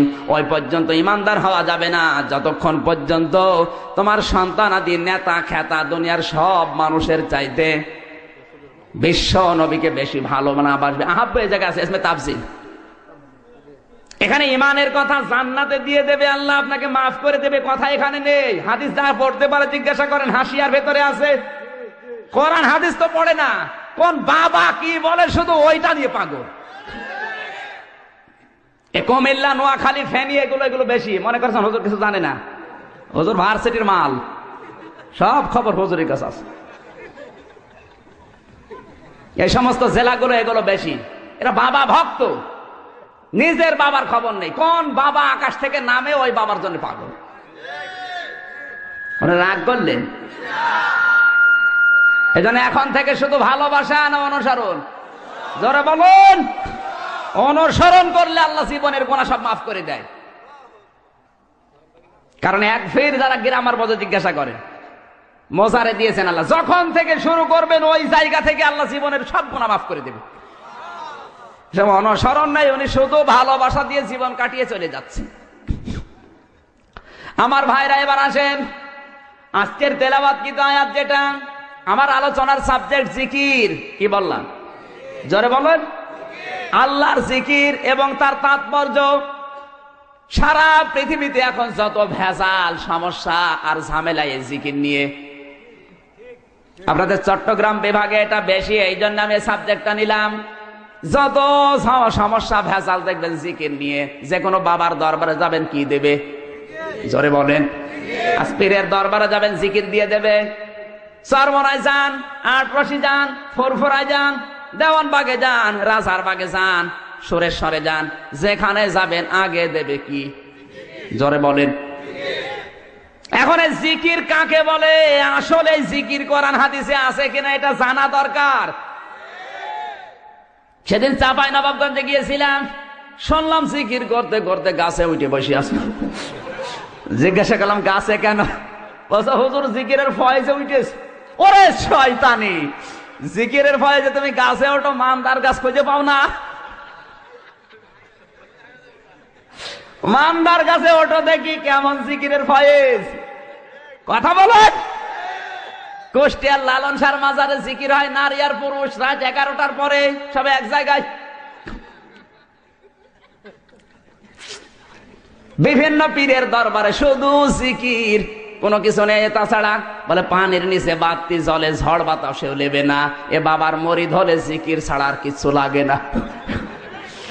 আসলে যে জিকির, এটা কিন্তু গুরুত্বপূর্ণ বিষয়। জিকির কোরআন হাদিসে আল্লাহ কি অর্থে ব্যবহার করেছেন আজকে জানতে হবে আমাদের। কথা বলেন ঠিক কিনা? এই জন্য আজকের আলোচনার বিষয় কি? জোরে বলুন। জবান ছেড়ে তেলাওয়াত করেন, আউযু বিল্লাহি মিনাশ শাইতানির রাজিম, বিসমিল্লাহির রহমানির রহিম, ফাযকুরুনি আযকুরকুম ওয়াশকুরুলি ওয়ালা তাকফুরুন। সাদাক্তা ইয়া রব্বানা। সূরা বাকারা 2 নাম্বার পারা 2 নাম্বার পৃষ্ঠা 9 নাম্বার লাইনের 152 নাম্বার আয়াত। একটা মাত্র আয়াত আমি তেলাওয়াত করেছি। আমার যতটুকু জ্ঞান আছে কোরআন হাদিসের উপর আর বাস্তবতার উপরে, আমি যদি কিয়ামত পর্যন্ত আয়াত পাই, আর আজকের এই আলোচনার আয়াত নিয়ে যদি শুরু করি, কিয়ামত হয়ে যাবে, শেষ হবে না। এত কথা আল্লাহর ভেতরে দিয়েছেন। আল্লাহ পাক বলেন ফা, এটা ফায়ে বায়ানিয়া, ফায়াত। উযকুরনি, আমাকে স্মরণ করো। আযকুরকুম, আমি আল্লাহ তোমাদের স্মরণ করব। সুবহানাল্লাহ বলতে পারেন নাই? চমৎকার শব্দ আল্লাহ দিয়েছেন। আমাকে যদি স্মরণ করো, আমি আল্লাহ তোমাদের স্মরণ করব। ওয়াশকুরুলি, আমার নিয়ামতের শুকরিয়া আদায় করো। ওয়ালা তাকফুরুন, নাফরমানি করো না। শব্দ আল্লাহ 4টা দিয়েছেন। কয়টা? ধরে বলেন। আমাকে স্মরণ করো, আমি স্মরণ করব। আমার নিয়ামতের শুকরিয়া আদায় করো, নাফরমানি। জিকির কাকে বলে, কত প্রকার, কি কি, এটা আমাদের আজকে জেনে তারপরে আপনার বাস্তবে মিলাবেন। কোন পীর সাহেব, কোন বাবা জিকির দিয়ে দিলে আপনি আন্দাজে জিকির করবেন, ওর নাম ইসলাম না। জিকিরের প্রধানত 5টি অর্থ আমি পুরা কোরআন শরীফ গবেষণা করে পেয়েছি। পুরা কোরআন শরীফের ভেতরে আল্লাহ জিকিরের অর্থ দিয়েছেন প্রধানত 5টা। কয়টা? জোরে বলেন। তাফসিরে তাবারিতে আছে, তাফসিরে কুরতুবিতে আছে, তাফসিরে মুনিরে আছে, তাফসিরে বাইজাবিতে আছে, তাফসিরে কাবিরে আছে। আল্লামা ফখরুদ্দিন রাজি রহমতুল্লাহ আলাইহি তাফসিরে কাবির নামক যে গ্রন্থটা লিখেছেন, এই তাফসিরে বিখ্যাত তাফসির তামাম পৃথিবীতে এটা চলে। এর ভেতরে জিকিরের অর্থ দিয়েছেন প্রধানত 5টি। যারা আলেম আছে জিজ্ঞাসা করেন তো, জিকিরের 1 নাম্বার অর্থ, জিকির মানে কোরআন শরীফ। জিকির মানে কি? আমার কথা না, আল্লাহ নিজে দলিল দিচ্ছেন, ইন্না নাহনু নাযালনা যিকরা ওয়া ইন্না লাহু লাহাফিজুন। সূরা হিজর 14 নাম্বার পারার 1ম নাম্বার পৃষ্ঠা 9 নাম্বার লাইনের 1ম নাম্বার রুকুর 9 নাম্বার আয়াত। এটা তাফসিরে ফি জিলালিল কোরআন আল্লামা সাজ্জাদ কুতুব রহমাতুল্লাহ আলাইহি এই আয়াতের তাফসিরে এটাই লিখেছেন। আল্লাহ পাক বলেন, এই যে জিকির কোরআন আমি আল্লাহ নাজিল করেছি, আর এই জিকির কোরআন আমি আল্লাহ নিজেই হেফাজত করব। জিকিরের প্রথম অর্থ কি? জোরে বলেন। আল্লাহ নিজে যখন ব্যাখ্যা করে জানিয়ে দিচ্ছেন জিকির মানে কোরআন। বাংলাদেশে আজ প্রায় 48,000 পীর, অনেক দরবার আছে যেখানে কোরআন নেই, শুধু জিকির। কথা বলেন না কেন? আপনি দরবারে যাবেন, হু হু হু জিকির দিয়ে দেবে। পীরের মুরিদ হয়েছেন, আমি নিষেধ করছি না, অবশ্যই পীরের মুরিদ হবেন, হক্কানি পীর দেখে যাবেন। আগে বলবেন, হুজুর আমার হাতে কোরআন শরীফ দেন। কারণ জিকিরের অর্থ প্রথমটা কি? জোরে বলেন। আমি কোরআন আগে জানতে চাই। কোরআন জানলে আপনি যে জিকির দিচ্ছেন এটা কোরআনে আছে কিনা তখন বোঝা যাবে। কথা বলেন ঠিক কিনা? অনেক মানুষ বলে সাব্বিহুহু বুকরাতা ওয়া আসিলা, তোমরা সকাল এবং সন্ধ্যা আল্লাহর নামের তাসবিহ পাঠ করো, জিকির করো। শুধু সকালবেলা সুবহানাল্লাহ 100 বার, বিকাল বেলা আলহামদুলিল্লাহ 100 বার পড়ে নিলাম, এর নাম কি জিকির? তাফসীরটা খোলেন তো, সাব্বিহুহু বুকরাতা ওয়া আসিলা। মুফাসসিরিন ইকরাম 42টা তাফসীরের মুফাসসির একমত, সকাল থেকে সন্ধ্যা, সন্ধ্যা থেকে সকাল, সারা দিন সারা রাত আল্লাহর বিধান রাসূলের তরিকায় মেনে নেওয়ার নাম হচ্ছে জিকির। এগুলো নেই, সকালবেলা সুবহানাল্লাহ 100 বার পড়ে নিল, সারা দিন চলছে আকাম। তাহলে জিকিরের প্রথম নম্বর অর্থ কি? কোন দরবারে যদি যান, পীরের দরবার, আগে বলবেন কোরআন দেন, আমি কোরআন শিখতে চাই, এটা জিকির। যেই দরবারে কোরআন নেই, কোরআনের কর্মসূচি নেই, কোরআনের আলো নেই, ওটা পীরের দরবার না, ওটা শয়তানের দরবার। এই পৃথিবীতে 3টা প্রাণী আছে যারা কোরআনের আলো, যারা দিনের আলো, সূর্যের আলো সহ্য করতে পারে না। এই যে পেঁচা, বাদুর আর চামচিকা, এরা কিন্তু দিনের আলোতে বের হয় না, রাতের অন্ধকারে আধারে বের হয়। রাতের আধারে বের হয়ে মানুষের ফসল নষ্ট করে, কলা নষ্ট করে, পানের বরজ নষ্ট করে। কথা বলছে না কেন? দিনের আলো, সূর্যের আলো সহ্য হয় না, এই জন্য রাতের অন্ধকারে যাদের ভালো লাগে ওদের নামও কিন্তু ডিজিটাল নাম, পেঁচা, বাদুর, চামচিকা। সুতরাং কোরআনের আলো, দিনের আলো, ইসলামের আলো যাদের সহ্য হয় না, ওরাও ডিজিটাল পেঁচা। বালহুমা দল বরং পেঁচার চাইতে নিকৃষ্ট। কথা বলে ঠিক কিনা? সব সহ্য হয়, কোরআনের আলো সহ্য হয় না। কোরআন দিয়ে অনুষ্ঠান উদ্বোধন হবে, তাও অনেকে চায় না। কথা বলছে না কেন? এই দেশে আছে, নাম নাই নিলাম, কিছুদিন আগে এক নেতা বক্তব্য দিয়েছিল, কোরআন তেলাওয়াত করে সংসদ উদ্বোধন হবে, এটা হতে দেওয়া যাবে না। করে সংসদ উদ্বোধন হবে, এটাও যারা চায় না, ওরা কি কোরআনের পক্ষে না বিপক্ষে? ধরে বলুন। এই জন্য জিকির করছেন, আমি নিষেধ করি না। জিকিরের প্রথম নম্বর অর্থ কোরআন। কোরআনের কর্মসূচি আপনার জীবনে থাকতে হবে। যেই পীরের দরবারে মুরিদ হবেন, আগে বলবেন, পীর সাহেব কোরআন শরীফ দেন। জিকিরের 2 নম্বর অর্থ, জিকির মানে উপদেশ। জিকির মানে কি? আল্লাহ নিজে দলিল দিয়েছেন, ফাযাক্কির বিল কুরআনি মান ইয়াখাফু ওয়াঈদ।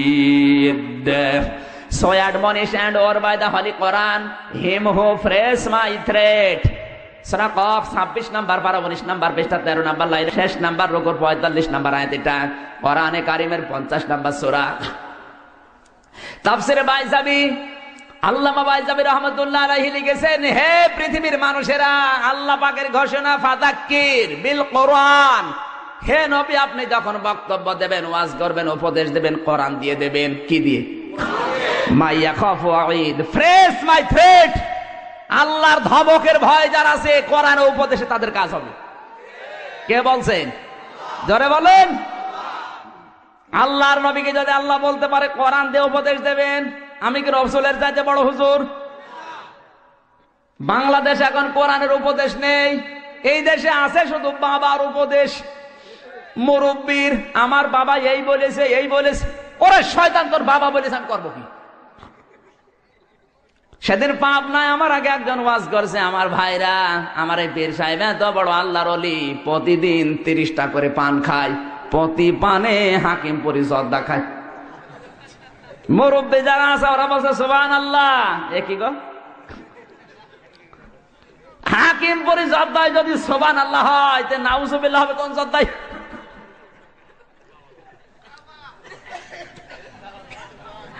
মানুষের একটা কমন সেন্সও নেই। আরে ভাই, ওয়াজ যদি শুনতে চান কোরআন দিয়ে শুনবেন। আমি বরিশালে লেখাপড়া করেছি, ওই এলাকার পীর আরো বেশি, ঘরে ঘরে পীর, মহিলারাও পীর। মহিলাদেরকে পীর মা বলে ডাকে। এক হুজুর ওয়াজ করছে, আল্লাহর এক অলির মুরিদ গাছের সাথে হাত দিয়ে জিকির করছে, এত বিভোর, গাছের বাকল চলে গেছে উপর দিয়ে, ও টের পাচ্ছে। মুরব্বী মানুষ যারা, ওরা কান্নাকাটি করছে আর চিন্তা করছে, আল্লাহ এ কি বড় আল্লাহর ওলি। আপনার কমন সেন্স নেই। আর গাছের বাকল হাতের উপর দিয়ে চলে যাচ্ছে, ও টের পাচ্ছে না। তো কোন নবীর উম্মত ছিল? ওর কি নামাজ রোজা ছিল না? ওর কি পোশাক পায়খানা ছিল না? কোন ভণ্ড কি বলে? কমন সেন্সের সাথে বাস্তবতার সাথে মিল নেই। আন্দাজে আপনি সুবহানাল্লাহ পড়েন। ইসলাম তো এর নাম না। আপনাকে আল্লাহ বিবেক দিয়েছে। ইন্না শাররাদ দাওয়াবি ইনদাল্লাহি সুম্মুল বুকুমুল লাযিনা লা ইয়াকিলুন। সূরা আনফাল 9 নাম্বার পারা 18 নাম্বার পৃষ্ঠা 9 নাম্বার লাইনে 3 নাম্বার উপর 22 নাম্বার আয়াত। এটা আল্লাহ পাক বলেন, পৃথিবীর সবচাইতে নিকৃষ্ট মানুষ ওইটা যে তার বিবেক কাজে লাগায় না। কথা বলুন, আপনার বিবেক গেছে কোন জায়গায়? কে কোন কথা বলবে আর আপনি আন্দাজে বিশ্বাস করে নেবেন? এদেশে তো শুধু হয় কিচ্ছা কাহিনী আর আজে বাজে কথা। কোরআনের মাহফিল, তাফসির মাহফিল লিখা, একটা আয়াতের কোনো তাফসির নেই। এক কাহিনী শুরু করে, এক কাহিনীতে 2.5 ঘন্টা শেষ। আর মানুষও পাগল, সুর দেখলেই মনে হয় যে বড় হুজুর। ওরে শয়তানের তো ভেতরে বম মারলে বাও বের হয় না। কুমিল্লায় আলেম ওলামা বেশি, আমি জানি। আপনাদেরকেও তার তো আহ্বান জানাচ্ছি, এই কুমিল্লা জেলায় যারা আসবে, সে পীর হোক আর ক্ষীর হোক আর আলেম হোক আর বক্তা হোক, যত বড় হুজুর হোক, আপনারা কন্ট্যাক্ট করে নিয়ে আসেন। অনেককে 50,000, 70,000, যাদেরকে নিয়ে আসে আমি নিষেধ করছি না। যারা আসবে আগে বলবেন কোরআন হাতে নেন। কোরআন হাতে নিয়ে এক একটা শব্দের 5টা 6টা করে অর্থ বের করেন, এরপরে তাফসির করে করে বোঝান। ওই বাবার কিচ্ছা কাহিনী শোনার জন্য রাত জেগে বসে নেই। কথা বলুন, পারবেন না? যারা আসবে আগে বলবেন কোরআন হাতে নেন, 8টা 10টা করে অর্থ বের করেন এক একটা শব্দের, এরপরে তাফসির করে করে আমাদেরকে বোঝান। কারণ 1 ঘন্টা কোরআন বোঝার চেষ্টায় থাকলে 500 রাকাত নামাজের সওয়াব হবে। আর আপনার ওই বাবার কিচ্ছা কাহিনী শুনলে সওয়াব তো দূরের কথা, আরো গুনাহ হবে। সুতরাং যারা আসে পারবেন তো? পারবেন? কারা কারা পারবেন প্রোটেস্ট করতে দেখে? লিল্লাহে তাকবীর, লিল্লাহে তাকবীর। আল কোরআনের আলো, আল কোরআনের আলো, দুনিয়ার মুসলিম। কষ্ট দিয়ে ফেললাম। জিকিরের অর্থ আল্লাহ যখন নিজে বললেন উপদেশ, সুতরাং উপদেশ হবে কি দিয়ে? জোরে বলেন। কোরআনের উপদেশ দিলে যাদের ভেতরে আল্লাহ ধমকের ভয় আছে, ওদের কাজ হবে। সোনা যদি আপনি সারা জীবন আগুনের ভেতরে রাখেন, কিন্তু গলবে না, লাল টক টক করবে। সোনার উপরে কেউ যদি সোহাগা ছিটিয়ে দেয় পানি হয়ে যাবে। কথা বলেন না কেন? মানুষের কলিজা ঠিক ওই রকম, সারা জীবন যদি বাবার কিচ্ছা কাহিনী বলেন ও কিন্তু নরম হবে না। ওর সামনে যদি কোরআনের আয়াত পড়ে ব্যাখ্যা করে বোঝানো যায়, আমার আল্লাহ বলেন ওর দিল আমি নরম করে দেব। এখন থেকে কুমিল্লা যারা আসবে, কোরআন শরীফ ছাড়া কোনো ওয়াজ নেই। জোরে বলেন। কটিশন দিয়ে দলিল দিয়ে কথা শুনতে হবে। ওসব কিচ্ছা কাহিনী তাফসির মাহফিলে, ওয়াজ মাহফিলে নিষিদ্ধ করা হলো। কি একমত আছেন না সবাই?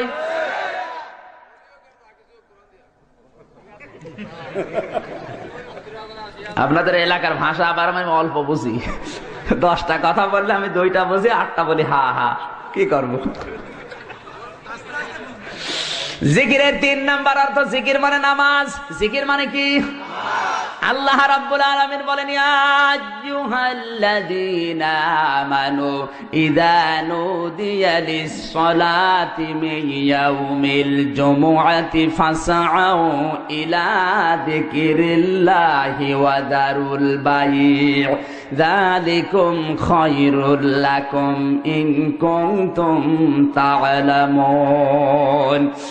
সূরা জমা 28 নাম্বার পারা 13 নাম্বার পৃষ্ঠা 3 নাম্বার লাইনের শেষ নাম্বার উপর 9 নাম্বার আয়াতটা আল্লাহ পাক বলেন, ও হে যারা ঈমানের দাবি করো, আযান যখন হবে জুমার দিনে সব কাজ কাম বন্ধ করে দাও, বেচা কিনা সব বন্ধ করে জিকিরের দিকে দৌড়াও। এখানে জিকির মানে নামাজ। কথা বলেন না কেন? তাফসীর যারা পড়তে পারেন দেখেন জিকিরের অর্থ ওখানে নামাজ লেখা আছে। আমার আল্লাহ নিজে ফতোয়া দিচ্ছেন জিকির মানে নামাজ। আর তুমি এত বড় পীর, তোমার দরবারে গেলে নামাজই লাগে না? বলে খাজা বাবার মুরিদ আমি, বড়ই গুনাহগার, খাজা যদি দয়া করে তবে হব পার। জোরে বলেন নাউজুবিল্লাহ। নামাজ যারা পড়বে না কিয়ামতের দিন সর্বপ্রথম তারাই ধরা পড়বে। কারণ আউয়ালু মা ইউহাসাবু বিহিল আবদু ইয়াউমাল কিয়ামাতিস সালাহ, রাহুল বুখারী। আল্লাহর নবী বলেন কিয়ামতের সর্বপ্রথম আল্লাহ বান্দা নামাজ পড়েছিলি কিনা বল। নামাজই পড়ে না ও পীরের মুরিদ, ওকে যদি আল্লাহ মাফ করে তাহলে নবীজির হাদিস মিথ্যা হয়ে যাবে। জোরে বলুন। সুতরাং নামাজ জিকিরের 3 নাম্বার অর্থ, নামাজের দরকার আছে না নেই? এমন পীরের দরবারে যাবেন যে দরবারে নামাজ আছে, নামাজের শিক্ষা আছে। কথা বললেন না কেন? বাংলাদেশে এমনও পীর আছে যেখানে নামাজই নেই। কি বেশি বললাম? অনেক দরবারে নামাজ আছে, নামাজের ট্রেনিং আছে, কিন্তু নামাজের শিক্ষা নেই। তিরমিজি শরীফের হাদিস, আল্লাহর নবী বলেন নামাজ পড়লেই কবুল হবে তা না, নামাজ পড়লে কমপক্ষে 4টি শিক্ষা নামাজে পাওয়া যাবে। কয়টা? আরো জোরে বলেন। 4টি শিক্ষা যাদের নামাজে পাওয়া যায়, ওই মানুষগুলোর নামাজ আমার আল্লাহর দরবারে কবুল হয়ে যায়। 1 নম্বরে নামাজ যেই ব্যক্তি পড়বে, নামাজে খুশু পাওয়া যাবে, ধীর স্থিরতা, মন থাকবে নামাজে। নামাজে দাঁড়িয়ে কয়টা ফ্যান আছে গুইনে নেয়, নামাজ হয়? বাস্তব জীবনের কথা বলছি। কুষ্টিয়া জেলার হালসা বাস স্ট্যান্ড মসজিদে একবার নামাজ আদায় করেছিলাম। মাগরিবের নামাজ 2য় রাকাতে বিদ্যুৎ চলে গেল। আমার পাশে এক মুরব্বী নামাজের ভেতরে বলে ফেললো, আজ যা কারেন্ট চলে গেল। চিন্তা করছে আল্লাহ কি বলে। নামাজ শেষ করে বললাম, মুরব্বী দাঁড়ান, নামাজে আর কাম হাকাম তারও ফরজ, আজ যা কোন ফরজ? বলছে বাবা যে কারেন্ট চলে গেল। আর আমার মুখ দিয়ে এমনি বের হয়ে গেল, আজ যা কি করব? নামাজে আজ যা বের হচ্ছে ও টের পাচ্ছে না, নামাজ হয়? আপনারা হাসতেছেন আর আমি দুঃখ করি যে এ কি অবস্থা। আল্লাহর নবীর এই হাদিস আমার মনে পড়ে। عن علي رضي الله تعالى عنه قال قال النبي صلى الله عليه وسلم يوشك أن يأتي على الناس زمان لا يبقى من الإسلام إلا اسمه ولا يبقى من القرآن إلا رسمه مساجدهم عامرة وهي خراب من الهدى علماؤهم شر من تحت يدهم السماء من عندهم تخرج الفتنة وفيهم تعود رواه البيهقي বাইহাকী শরীফের 305 নম্বর পৃষ্ঠার হাদিস। আল্লাহর নবী বলেন এমন সময় আসবে, সেই সময় শুধু ইসলাম থাকবে নামে, কোনো নিয়ম নীতি থাকবে না। ইসলাম এখন বাংলাদেশে আসলে ইসলামের একটা নিয়মও নেই। কথা বলুন। ওই সময় কোরআন থাকবে, কিন্তু কোরআনের কোনো নিয়ম নীতি, আইন কানুন, রসম চলবে না। বাংলাদেশে 96% মুসলমান, কোরআনে কারিমের একটা আয়াত বাংলাদেশে এখন প্রতিষ্ঠিত নেই। আমার মনে হয় নবীজি 1500 বছর আগে জানিয়েছে, আর বাংলাদেশে এখন 100% কার্যকর। 3 নম্বরে ওই দেশে বড় বড় বিল্ডিং তৈরি হবে, মসজিদ গুলো টাইলস দিয়ে মোজাইক দিয়ে রং বেরং তৈরি করবে, কিন্তু মানুষ ওই দেশে মসজিদের ভেতরে হেদায়েত থাকবে না। বাংলাদেশে একটা মসজিদ দেখান যেখানে কোরআনের কথা সঠিকভাবে বলা যায়। কথা বলছে না কেন? একটা মসজিদ এখন আর নেই যেখানে কোরআনের হক কথা বলে টিকে থাকা যায়। আমি গত বছরে প্রায় 5টা মসজিদ পাল্টিয়েছি। 1 সপ্তাহ 2 সপ্তাহ হয়, বলে হুজুর আপনার দরকার নেই। কেন? সভাপতি সুদ খায়, আপনি সুদের বিরুদ্ধে কথা বললেন কেন? ওরে শয়তান, সুদের বিরুদ্ধে কথা বলে কে? জোরে বলেন। আল্লাহকে কিছু বলতে পারে না, যত দোষ আমির হামজার। আমারে নরম পেয়েছো। যে সমস্ত মসজিদে কোরআনের হক কথাগুলো বলতে দেয় না, ওই মসজিদে নামাজ হবে না। কথা বলছে না কেন? কারণ মসজিদের সভাপতি, সেক্রেটারি, মোতাওয়াল্লি সদস্য এমন মানুষ হয়ে বসে আছে কমিউনিস্ট, আল্লাহকে বিশ্বাস করে না। নাই কুমিল্লায় নেই এমন মানুষ সভাপতি, ও আল্লাহকেই বিশ্বাস করে না। রাজনৈতিক ক্ষমতা আছে, টাকা পয়সা আছে, জন্য সভাপতি না দিলে আবার রাগ করে। কি বলে? ও মামলা। আপনারা যে কেসও ঢোকাইবেন, আমার কেসও হবে হয়তো। যশোরে মাহফিলে একবার পেয়েছিলাম চাষরা মোড়ে, এক সভাপতি মাইক নিয়ে বলছে, ভাইরা আমার, বোনেরা আমার, আপনারা আমাকে এলাকার মেম্বার বানিয়েছেন, এই জন্য আমি গর্ভবতী। দ্বিতীয় নম্বরে বলছে, ভাইরা আমার, বোনেরা আমার, আপনারা আমাকে মাহফিলের সভাপতি বানিয়েছেন, এই জন্য আর একবার গর্ভবতী। আমি বললাম, ভাই ঠিক আছে, আর কিছু বলার দরকার নেই, মাইক দেন। বাংলাদেশের মেয়েরা বিবাহ হওয়ার পরে 1 বছরে 1 বার গর্ভবতী হয়, আর আপনি 1 মিনিটে 2 বার। আরো যদি 5-6 মিনিট কথা বলেন তো 10-12 বার গর্ভবতী হয়ে যাবেন। এইরকম আনকালচার মানুষকে সভাপতি বানিয়ে রাখে মসজিদের। কথা বলেন, ওখানে কথা বলা যায়? এই জন্য আল্লাহর নবী দিয়েছেন, মাসাজিদুহুম আমিরাতুম ওয়া হিয়া খারাবুম মিনাল হুদা। মসজিদগুলো বড় বড় তৈরি হবে, বিল্ডিং মোজাইক করা হবে পাথর দিয়ে, টাইলস করা হবে, সুন্দর সুন্দর রং বেরং তৈরি করবে, কিন্তু মানুষ কোরআনের কথা শোনার জন্য মসজিদ পাবে না। তার মানে হেদায়েত থাকবে না। উলামাউহুম শাররুম মিন তাহতি আদিমিস সামা। ওই দেশের আলেমরা হবে ওই দেশের মানুষের কাছে সবচাইতে বড় ঘৃণিত। কথা বলেন। এখন তাকান বাংলাদেশের দিকে, যত দোষ সব আলেমদের। হুজুর যদি একটু জোরে যায় বলে দাওয়াত পেয়েছে, যদি একটু আস্তে যায় বলে কি খাওয়া খেয়েছে, তো করবে কি? যত দোষ সব এখন কিন্তু আলেমদের। আজ এই মিডিয়ার মাধ্যমে, ইলেকট্রিক মিডিয়া, প্রিন্টিং মিডিয়ার মাধ্যমে আলেমদেরকে আজ বাংলাদেশে সবচাইতে বেশি খারাপ করেছে কিছু বাম আর রাম। আলেমরা দেশের মানুষের কাছে এত খারাপ ছিল না, কিছু বাম আর রাম এরা তথ্য সন্ত্রাস করে আলেমদেরকে সবচাইতে বড় ঘৃণিত করে দিয়েছে। আল্লাহর নবী জানিয়েছেন, তিরমিজি শরীফের 328 নম্বর পৃষ্ঠার হাদিস, 528 নম্বর পৃষ্ঠার হাদিস, আল্লাহর নবী বলেন, কোন এলাকায় জনপদে যদি আলেমদের উপর অত্যাচার হয়, জুলুম হয়, নির্যাতন হয়, মহান আল্লাহ ওই দেশে 5টা গজব নাজিল করা অপরিহার্য করে নেয়। কোন বর্ণনা এসেছে 6টা গজব নাজিল হয়। 1 নম্বরে ওই দেশে ঘরে ঘরে ডায়াবেটিস হয়। 2 নম্বরে ওই দেশে হার্ট অ্যাটাকের রোগীর সংখ্যা বেড়ে যায়। 3 নম্বরে ওই দেশের যুবক যারা আছে তারা যৌন শক্তি হারিয়ে ফেলে। বাংলাদেশের যুবকদের যৌন শক্তি হারিয়ে যাচ্ছে, তার 1 নাম্বার প্রমাণ হারবালের পোস্টার। কথা বলছে না কেন? এমন কোন জায়গা নেই পোস্টার নেই। ইন্ডিয়া হারবাল, কলকাতা হারবাল, জোরে বলেন সুবহানাল্লাহ। যুবকদের যৌন শক্তি হারিয়ে যাচ্ছে, তার বাস্তব প্রমাণ এই পোস্টার গুলো। না মানে এদিকে আসেন, আপনাকে দেখি। 4 নম্বরে ওই দেশে ভূমিকম্প হবে, ভূমিধস হবে, মাঝে মাঝে বিল্ডিং গুলো ধসে পড়বে। এই গত 5 বছরের জরিপ বেরিয়েছিল জানুয়ারি মাসে, গত 5 বছরে 384টি বিল্ডিং ফাটল ধরেছে, 74টি বিল্ডিং হেলে পড়েছে। আর রানা প্লাজা নাই, আমরা নাড়াতাড়া দিয়ে ফেলে দিলাম।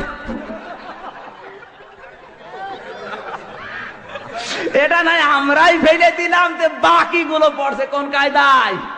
কায়দা আছে না নেই? নবীর হাদিসের বহির্প্রকাশ। 5 নম্বরে ওই দেশে ভূমিগুলো ফেটে যাবে, জমিন ফাটা আরম্ভ করবে। নওগাঁ জেলায় যান, মান্দা থানার 3 কিলোমিটার মাঠ ফেটে গেছে। ঢাকা আশুলিয়ার 2 কিলোমিটার ফাটা আরম্ভ হয়েছে। এগুলো রহমত না গজব?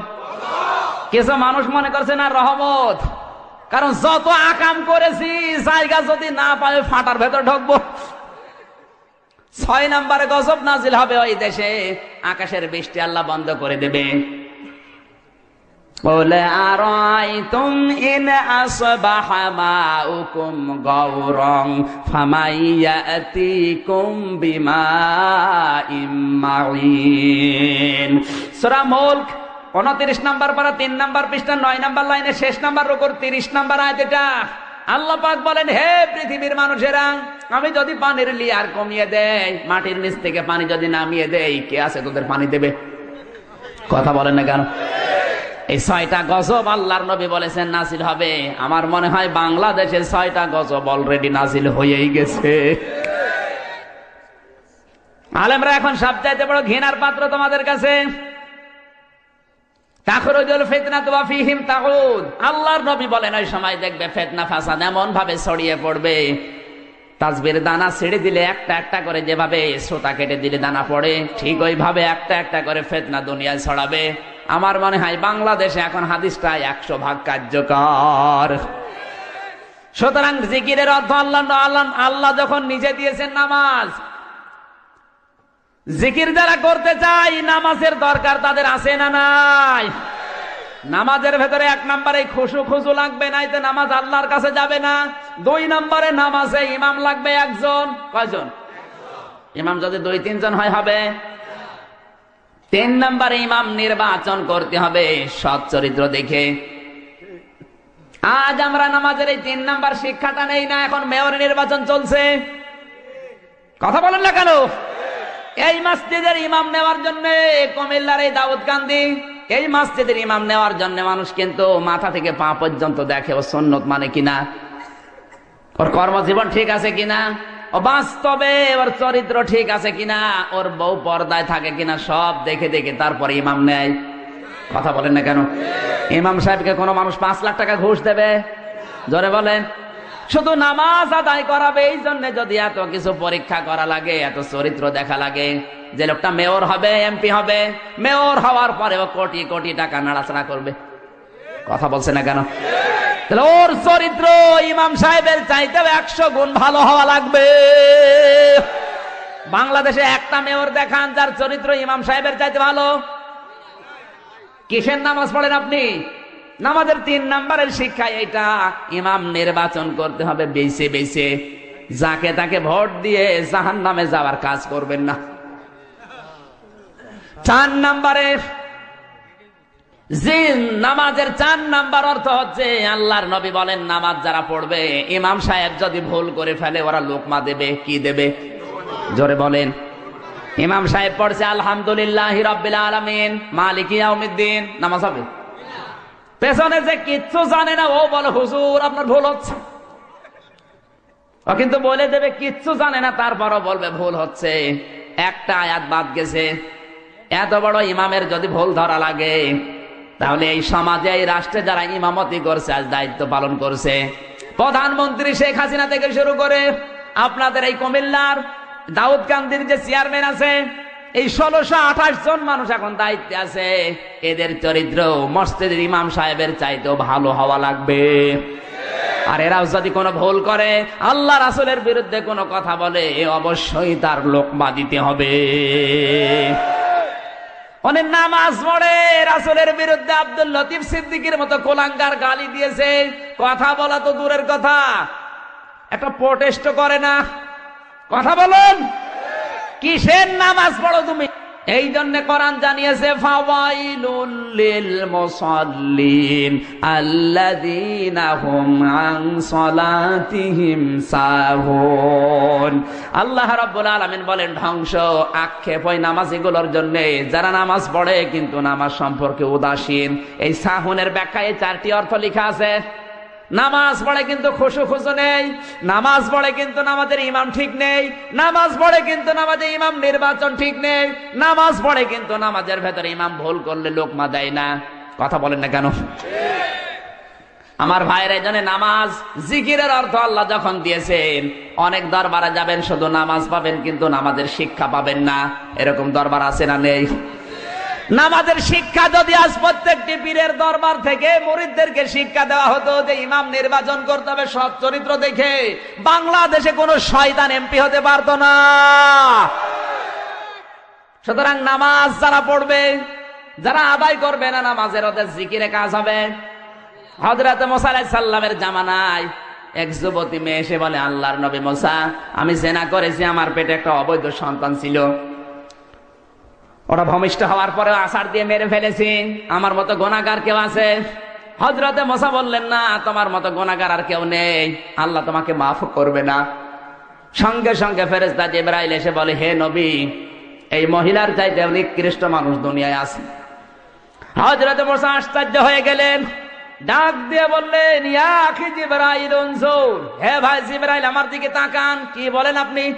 এই মহিলার চাইতে নিকৃষ্ট মানুষ আবার কে? হযরতে জিবরাইল বলে, আল্লাহ এই কথাটা জানার জন্য আমাকে পাঠিয়েছেন। এই মহিলার চাইতে নিকৃষ্ট মানুষ আল্লাহর কাছে তারা যারা সুস্থ থাকার পরও নামাজ পড়ে না। নামাজ না পড়া মানুষ হত্যা করার চাইতেও খারাপ কাজ, নামাজ না পড়া জিনা করার চাইতেও খারাপ কাজ। সুতরাং নামাজ পড়তে রাজি আছেন কারা কারা? দেখে লিল্লাহি তাকবীর। দেখেন তো হাত তোলেনি কে? দেখেন হাত তোলেনি কে? দেখেন দেখেন, হাত নামান। মরণের আগে যদি আপনি নামাজ ছাড়েন, এরপরেও খবর আছে, আমি কিয়ামতে মামলা দায়ের করব। তাহলে যে কোনো পীরের দরবারে যাওয়ার আগে কি দেখবেন? 2 নম্বরে কোরআনের উপদেশ দেয় কিনা, 3 নম্বর ওর দরবারে কি আছে, জোরে বলেন। আপনাকে আমি নিষেধ করি নাই পীরের মুরিদ হতে, আগে দেখবেন যে নামাজ পাওয়া যায় কিনা, নামাজের শিক্ষা আছে কিনা। এ সমস্ত যদি না থাকে, ও হু হু করে লাভ নেই। জিকিরের 4 নম্বর অর্থ, জিকির মানে আল্লাহর আইন, আল্লাহর বিধান। কার আইন? কষ্ট হচ্ছে আপনাদের? আল্লাহ পাক বলেন, আমান আ'রাদা আন যিকরি ফাইন্না লাহু মাঈশাতান দানকা ওয়া নাহশুরুহু ইয়াওমাল কিয়ামাতি আ'মা। সূরা তাহা 16 নম্বর পারা 19 নম্বর পৃষ্ঠা 13 নম্বর লাইনের 124 নম্বর আয়াত। এটা তাফসীর ইবনে কাসির থেকে বলছে, আল্লাহ পাক বলেন, ওমান আ'রাদা আন যিকরি ফাইন্না লাহু মাঈশাতান দানকা, যে ব্যক্তি আমার জিকির থেকে, আমার আইন থেকে, আমার নিয়ম নীতি থেকে মুখ ফিরিয়ে নেবে, আমি আল্লাহ তার জীবনকে সংকীর্ণ করে দেব। দঙ্কার ব্যাখ্যায় মুফাসসিরুন ইকরাম লিখেছেন, ও জীবনে অনেক আয় উন্নতি করবে কিন্তু বরকত হবে না। কথা বলেন না কেন? ঘুষ খেয়ে নিয়ে আসবে 5 লাখ টাকা, বাড়িতে এসে দেখবে 10 লাখ টাকার ক্ষতি হয়ে গেছে। দঙ্কা, ওর জীবনে কোনো শান্তি আল্লাহ রাখবে না। এজন্য আল্লাহর আইন যারা মানে না, আল্লাহর বিধান যারা মানে না, ওদের সাংস্কৃতিক জীবন, পারিবারিক জীবন, রাজনৈতিক জীবনে 100 ভাগের 100 ভাগ অশান্তি। সাংস্কৃতিক জীবনে আজ আল্লাহর আইন না থাকার কারণে অনেক মানুষ ফতোয়া দিচ্ছে যে টিভি হারাম, সিনেমা হারাম, পেপার পত্রিকা হারাম, স্যাটেলাইট হারাম। কোরআন শরীফ তো গবেষণা করে না। কোরআনে কারীম 1500 বছর আগে জানিয়েছে, আল্লাহর নবী বিশ্ব নবী যেদিন নবুয়ত পেয়েছিলেন, ওই দিনই তিনি স্যাটেলাইট ব্যবহার করেছিলেন। এই প্রযুক্তির ব্যবহার আল্লাহর নবী নিজে আগে করেছেন। বিশ্ব নবী যেদিন নবুয়ত পেয়েছেন, পাহাড়ের উপরে উঠে লাল কাপড় ওড়ালেন, ডাক দিয়ে বললেন, কে আসো, জলদি করে আসো। ওই সময়ের প্রযুক্তি ছিল ওইটা, ওই সময় স্যাটেলাইট ছিল, ওই লাল কাপড়। কোন মানুষ বিপদে পড়লে লাল কাপড় পাহাড়ে ওড়ালে মানুষ বুঝতো লোকটা বিপদে পড়েছে। মানুষজন সবাই যখন এক হয়েছে, এক জায়গায় জমা হয়েছে, আল্লাহর নবী তখন তাওহীদের দাওয়াত দিলেন। সুবহানাল্লাহ বলতে পারেন নাই? তাহলে প্রযুক্তি সর্বপ্রথম ব্যবহার করেছেন বিশ্বনবী, কথা বলেন ঠিক কিনা? কোরআনে কারিমে জানিয়েছে ওয়াআইদ্দু লাহুম মাস্তাতা'তুম মিন কুওয়াতিন ওয়া মির রিবাতিল খাইলি তুরহিবুনা বিহি আদুওয়াল্লাহি ওয়া আদুওয়াকুম ওয়া আখারিনা মিন দুনিহিম। সূরা আনফাল 10 নম্বর পারা 3 নম্বর পৃষ্ঠা 9 নম্বর লাইনের 60 নম্বর আয়াত। এটা তাফসীরে ফি জিলালিল কোরআন আল্লামা সাজ্জাদ কুতুব রাহমাতুল্লাহ আলাইহি লিখেছেন, এই পৃথিবীতে কাফের মুশরিকরা যেটা ইসলামের বিরুদ্ধে ব্যবহার করে ওইটা তোমরা উল্টিয়ে ইসলামের পক্ষে কাজে লাগাও। এখানে খায়েল মানে শুধু ঘোড়া না। যারা গ্রামার মধ্যে জিজ্ঞাসা করেন খায়েলের অর্থ 99টা। খায়েল মানে ঘোড়া, খায়েল মানে সিনেমা, খায়েল মানে পত্রিকা, খায়েল মানে স্যাটেলাইট, খায়েল মানে টিভি, খায়েল মানে রেডিও, খায়েল মানে ফেসবুক, খায়েল মানে ইন্টারনেট। আজ এগুলো দিয়ে ইসলামের বিপক্ষে ওরা কাজে লাগাচ্ছে, আর আমরা বলছি লা ইলাহা ইল্লাল্লাহ, কাউকে কিছু বলবো না। ওরে শয়তান! আজ টিভি হারাম, সিনেমা হারাম, স্যাটেলাইট হারাম, পত্রিকা হারাম, হারাম করে করে নিজেও হারাম হয়ে গেছে। এই সুযোগে ইহুদি খ্রিস্টানেরা স্যাটেলাইট গুলো দিয়ে চ্যানেল গুলো সব হাতে নিয়েছে। বাংলাদেশের 36টা চ্যানেল সব এখন বামদের হাতে। কথা বলেন না কেন? ভারতে এই দেশে 36টা চ্যানেল দিয়েছে। কতগুলো? এই যে স্টার জলসা, স্টার প্লাস, জি প্লাস, জি বাংলা, জি গোল্ড। সারা দিন ভারত সিরিয়াল গুলো মেনটেন করে, আর এই দেশের মেয়েরা এগুলো বসে বসে নিজের চরিত্রের সাথে মিলায়। এত আকর্ষণ ভারতের এই স্টার জলসার প্রতি মেয়েদের, সারা দিন বসে বসে সিরিয়াল গুলো মিলাই। বসে না, সে বসে না। তুমি আসবে বলে চোখের তারা 2, জল নূপুর, তোমায় আমায় মিলে কিরণমালা। মনে করছেন হুজুর কিছু জানে না? হুজুর ভার্সিটির মাল, সব খবর হুজুরের কাছে আছে। সারা দিন বসে বসে সিরিয়াল গুলো, যদি রাতে কেউ দেখতে না পারে ও দিনের বেলায় কাঁচা তোলে। স্বামী যখন আসে বলে তুমি তো জানো না তোমার মেয়ে হয়েছে কিরণমালার, আমি হয়েছে কটকটি। জয় মা কটকটি জয়, জোরে বলো সুবহানাল্লাহ। মেয়েদের অভ্যাস আছে এত বেশি এই স্টার জলসা, স্টার প্লাসের প্রতি। কোন স্বামী যদি বলে যে একটু রিমোটটা দাও তো, দেশের অবস্থা ভালো না, কখনকার ফাঁসি হয়ে যাচ্ছে বলা যায় না, একটু দেখি। অনেক বউ আছে বলবে তোমার মাথা খারাপ, এখন শুরু হবে টাপুর টুপুর। কার কার বাড়িতে স্টার জলসা, স্টার প্লাস হয় একটু হাত তোলেন তো। চলেন একজন। এই পাকি,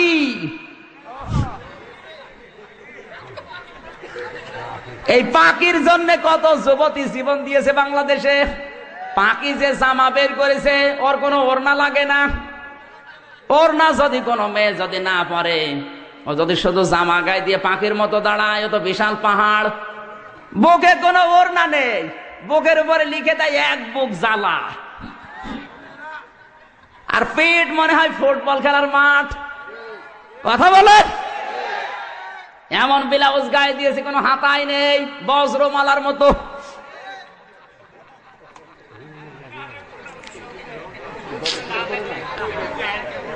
এই সমস্ত ৮-৬০ পোশাক পরা মহিলারা যখন কোন রিকশায় ওঠে, তখনই রিকশা চালক অ্যাক্সিডেন্ট করে। কথা বলেন না কেন?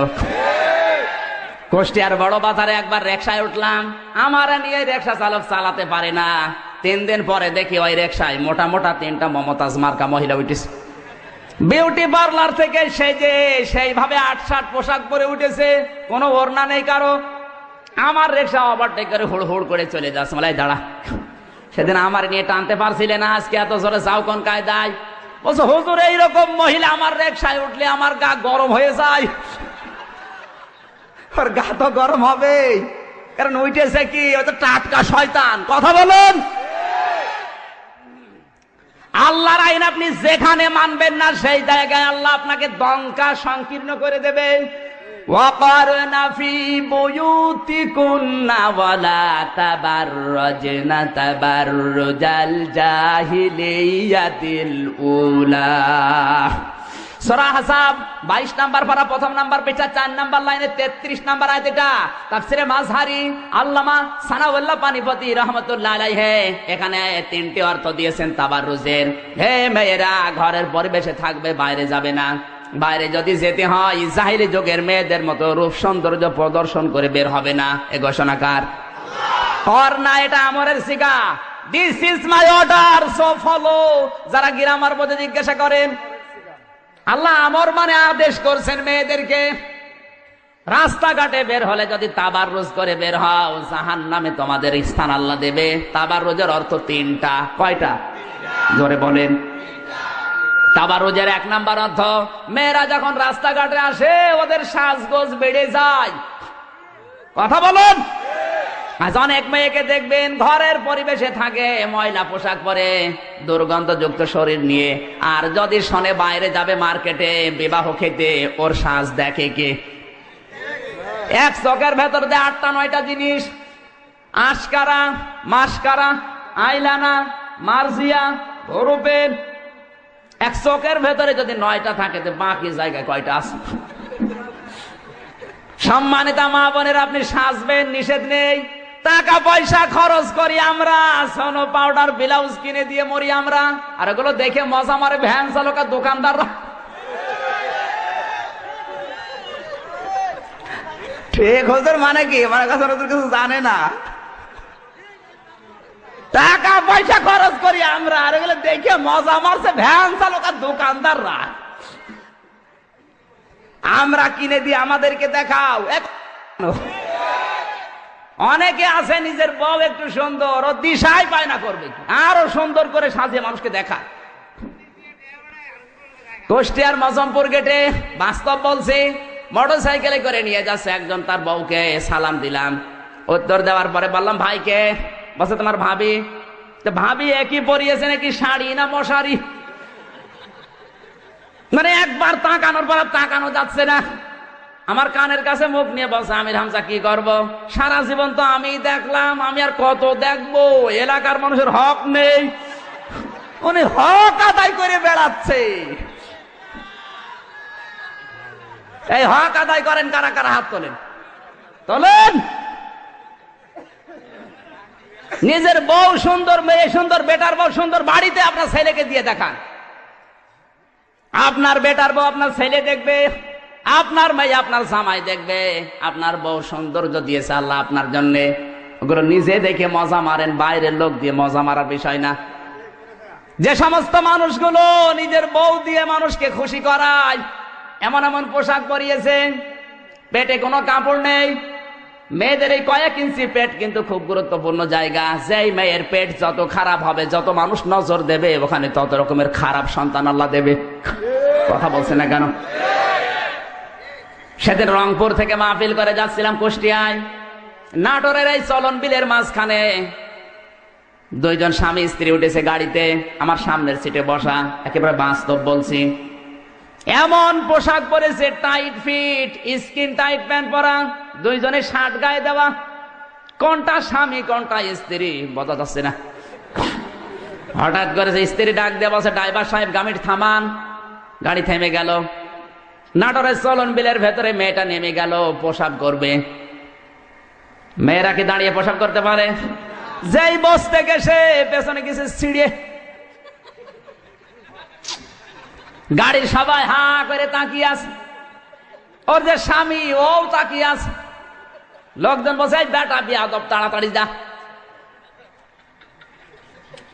ও নিজে করবে কি? নিজের জামা খুলে তাড়াতাড়ি জড়িয়ে ধরেছে। আমার মনে হয় ওই মহিলার পেটে যা আসবে সবই মনে হয় আব্দুল কাদের জেলানি হবে। ওই মহিলার পেটে যা আসবে সব হবে ডিপ জল।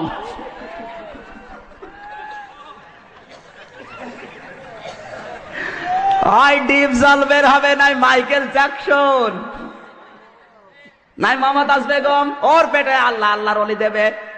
কার সারা দেশের মানুষের ইজ্জত দেখা শেষ। কথা বলেন না কেন? এই জন্য তাবাররুজের 2 নাম্বার অর্থ, মেয়েরা যখন রাস্তাঘাটে আসে এমন পোশাক পরে, 8-60 পোশাক। এখন আর 4 পিস পাওয়া যায় না, 3 পিসে এসেছিল, তারপরে 2 পিস, এখন 1 পিস। বিশ্ববিদ্যালয়ে যান, মেয়েরা মুসলমানের মেয়ে ওয়ান পিস পরে বাস থেকে নামে। 22 বছর 25 বছরের যুবতী মেয়ে, বুকে কোনো ওড়না নেই, স্কিন টাইট প্যান্ট পরে গেঞ্জি গায়ে দিয়ে যদি নামে তো কেমন লাগে বলেন তো? হ্যাঁ,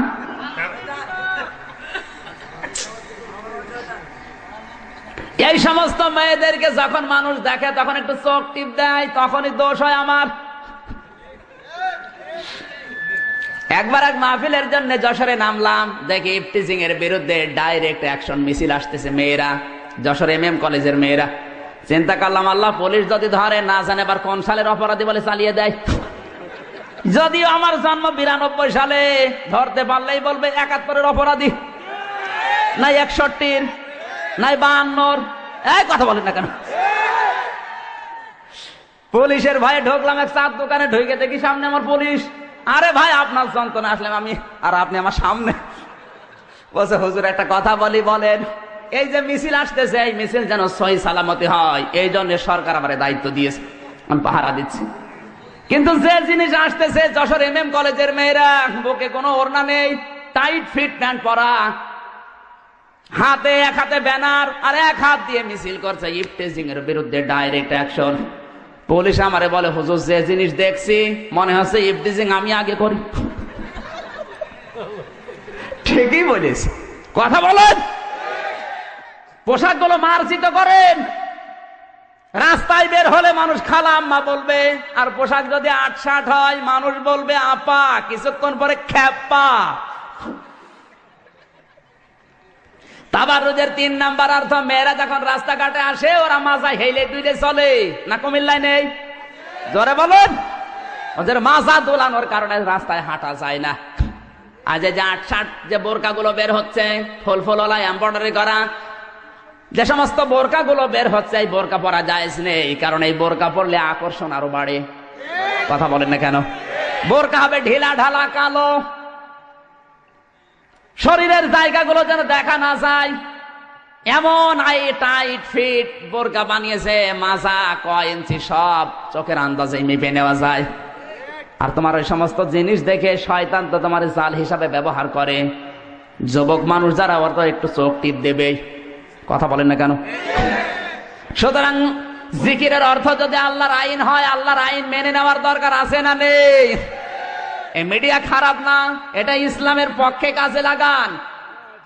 আজ যদি আমি এখানে একটা ইন্টারনেটে ছেড়ে দিতে পারি, সারা বিশ্বে চলে যাবে। শুধু আপনারা কুমিল্লার মানুষ না, সারা বাংলাদেশের মানুষ কোরআনের তাফসীর শুনতে পারবে। কথা বলেন ঠিক কিনা?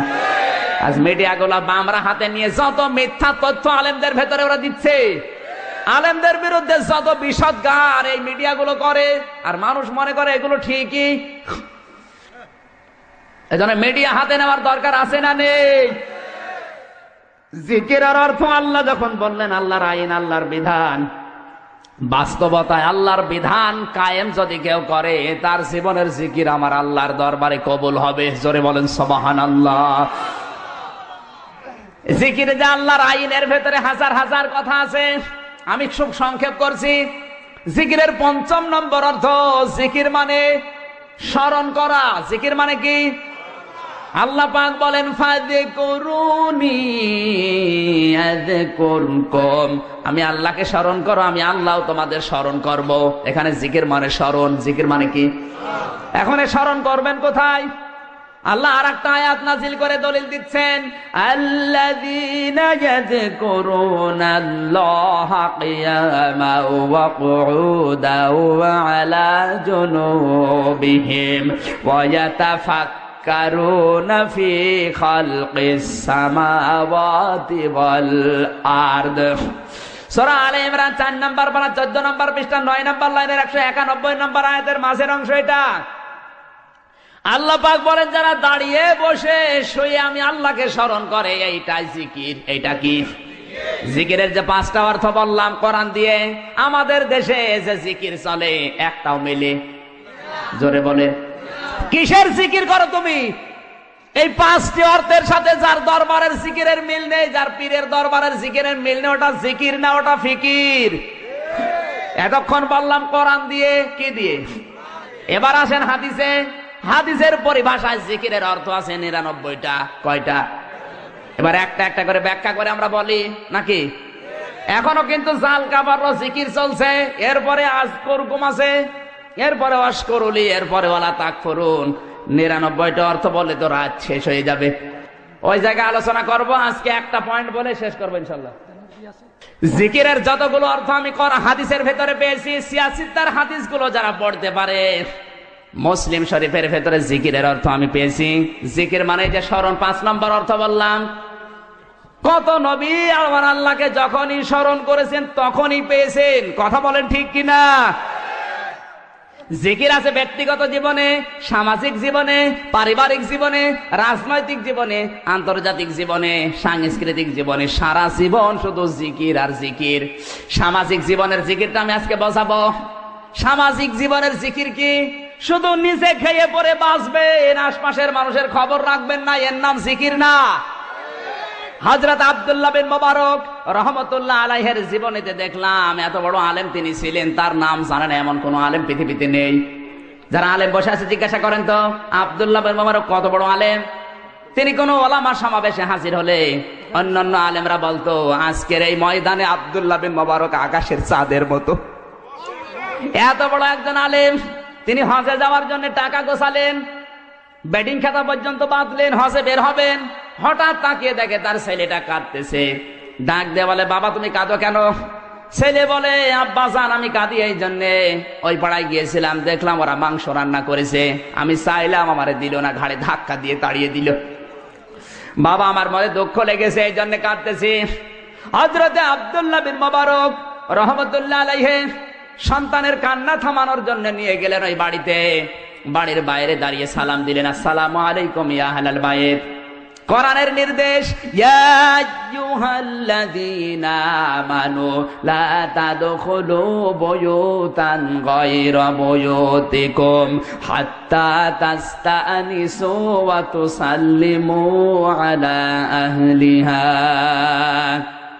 সূরা নূর 18 নম্বর পরে 12 নম্বর পৃষ্ঠার প্রথম নম্বর লাইনে 4 নম্বর রুকুর 27 নম্বর আয়াত। এটা আল্লাহ পাক বলেন, ঈমানদারেরা নিজের ঘর হোক আর অন্যের ঘর হোক, আগে সালাম দিবা, 2 নম্বরে অনুমতি নিবা, তারপরে প্রবেশ করবা।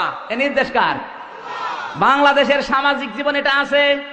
যার তার বাড়িতে যেভাবে ঢুকে পড়ছে, আগে অনুমতি নেবেন, সালাম দেবেন, তারপরে প্রবেশ। আল্লাহর এই আদেশ মানা ফরজ না নফল? জোরে বলেন। আব্দুল্লাহ বিন মুবারক কোরআনের আয়াত আমল করার জন্য সালাম দিলেন। বাড়ির মালিক বেরিয়ে এসেছে, তাকিয়ে দেখে আব্দুল্লাহ বিন মুবারক দাঁড়ানো। বলে, হুজুর এত বড় আলেম আমার বাড়ির সামনে, আসেন ভেতরে, কি খেদমত করবো আপনার? হযরতে মুবারক বলে, বন্ধু বাড়ির ভেতরে যাওয়ার মতো পরিবেশ আমার হাতে নেই, আমি ব্যস্ত মানুষ, হজে যাচ্ছিলাম, আমার এই ছেলেটা কাঁদছিল, ওর কান্না থামানোর জন্য আমি এসেছি। আপনাদের বাড়িতে কি গোশত রান্না হয়েছে? বলে হ্যাঁ। আমার এই ছেলেটা এসেছিল? বলে হ্যাঁ। চেয়েছিল, দাও নাই কেন? কথা বলে না। চোখের পানি ফেলে দিয়ে বলে, হুজুর দুঃখের কথা বলবো কি, আমার বাড়িতে আজ 3 দিন পর্যন্ত চুলায় কোনো আগুনই জ্বলে না।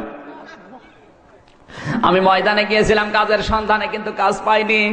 প্রতিমধ্যে আসার সময় দেখি একটা মরা গরু পড়ে আছে, আশপাশে মানুষ দেখতে না পেয়ে চামড়া ছিলে কিছু গোশত নিয়ে এসেছি।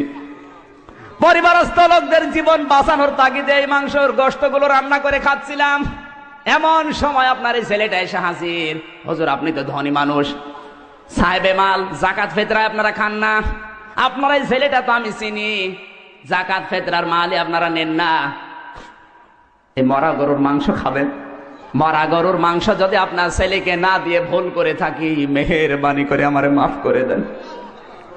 হযরত মুবারক কেঁদে ফেললেন, এক দৌড়ে বাড়িতে গেলেন, হজে যাওয়ার জন্য যে টাকাগুলো গুছিয়েছেন সব নিয়ে আসলেন। ডাক দিয়ে বলে, ভাই আপনি আমার এলাকায় বসবাস করেন, এত কষ্টে আছেন, আমি খোঁজ নিতে পারি নাই, আমি ফরজ হজ করেছি, নফল হজে যাচ্ছিলাম, আমার দরকার নেই, আপনি টাকাগুলো নেন, খাবার কিনে পরিবারস্থ লোকদেরকে খাওয়ান, বাকি টাকা নিয়ে ব্যবসা বাণিজ্য করে প্রতিষ্ঠিত হন। জীবনে এই টাকা আমারে আর ফেরত দেওয়া লাগবে না, আল্লাহর রাস্তায় আপনাকে আমি দান করে দিলাম। 45 দিন পর হযরতে মুবারকের বন্ধু এসে বলে, মুবারক তুমি হজ থেকে কবে আসলে? হযরতে মুবারক বলে, বন্ধু আমি এবার হজে যাইনি, হজের টাকাগুলো এক গরিব প্রতিবেশীকে দিয়ে দিয়েছি। বন্ধু বলে, কি বলো তুমি? আমি যখন আল্লাহর ঘর তাওয়াফ করি দেখলাম তুমি আবার সামনে। আমি যখন নবীজির রওজা জিয়ারত করি দেখলাম তুমি আমার সামনে দাঁড়িয়ে আছো। আমি যখন মিনা মুজদালিফায় দেখলাম তুমি আমার সামনে। সাফা মারওয়ায় যখন দৌড়াদৌড়ি করি দেখলাম তুমি আমার সামনে দৌড়াচ্ছ। সত্যি করে বলো তুমি হজ থেকে কবে আসলে? হযরতে মোবারক বলে, বন্ধু সত্য বলছি, আমার হজের টাকা এবার আমার এক গরিব প্রতিবেশীকে দান করে দিয়েছি। ওই রাতে তাকে স্বপ্ন দেখানো হচ্ছে, মোবারক তুমি হজে আসো নাই, তাতে কি হয়েছে? তোমার যে স্যাক্রিফাইস, তোমার যে দান, এই দানটা আল্লাহ এত বেশি কবুল করেছে, একজন ফেরেশতাকে তোমার আকৃতি ধারণ করিয়ে এবছরে হজের যতগুলো কাজ আল্লাহ নিজে সম্পাদন করে দিয়েছে। এই বছরে আরাফাতের ময়দানে যত লক্ষ লক্ষ মানুষ হজে এসেছিল, তোমার এই দানের ওসিলায় সবার হজ আল্লাহ কবুল করে নিয়েছে। শুধু নিচে খেয়ে পরে বাঁচবেন, আশপাশের মানুষের খবর রাখবেন না। এর নাম জিকির না, এটা সামাজিক জীবনের জিকির। এ জিকির আছে আজ, মানে জিকির করে যাচ্ছে, সব ভান্ডামি বাদ দেন, এইটার নাম জিকির। এরকম 9টা জীবনে জিকির আছে।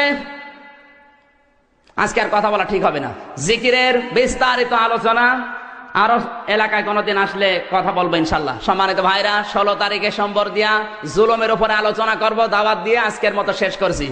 আমার আয়াতের ব্যাপারে যদি কোনো সমস্যা থাকে আমি আয়াত, পারা, পৃষ্ঠা, লাইন, রুকু, সূরার নাম, তাফসীরের নাম, হাদিসের নাম সব বলে দিস। কেউ যদি না পান আমার নাম্বার আছে আমার ড্রাইভারের কাছে, কল দেবেন, বলে দেবো। গেবত করবেন না। সকালবেলা যদি গেবত করেন যে কি বলে গেল কিছু বুঝলাম না, আপনার দাঁত মুখ কিন্তু কথা বলেন। দলিল দিয়ে বলেছি, যারা আলেম আছে ওনারা বুঝেছেন। আল্লাহ আমাদেরকে এই জিকির আমল করার তৌফিক দিন, আমিন। বারাকাল্লাহু লানা ওয়া লাকুম ফিল কোরআনিল আযীম। আসসালামু আলাইকুম ওয়া রাহমাতুল্লাহ।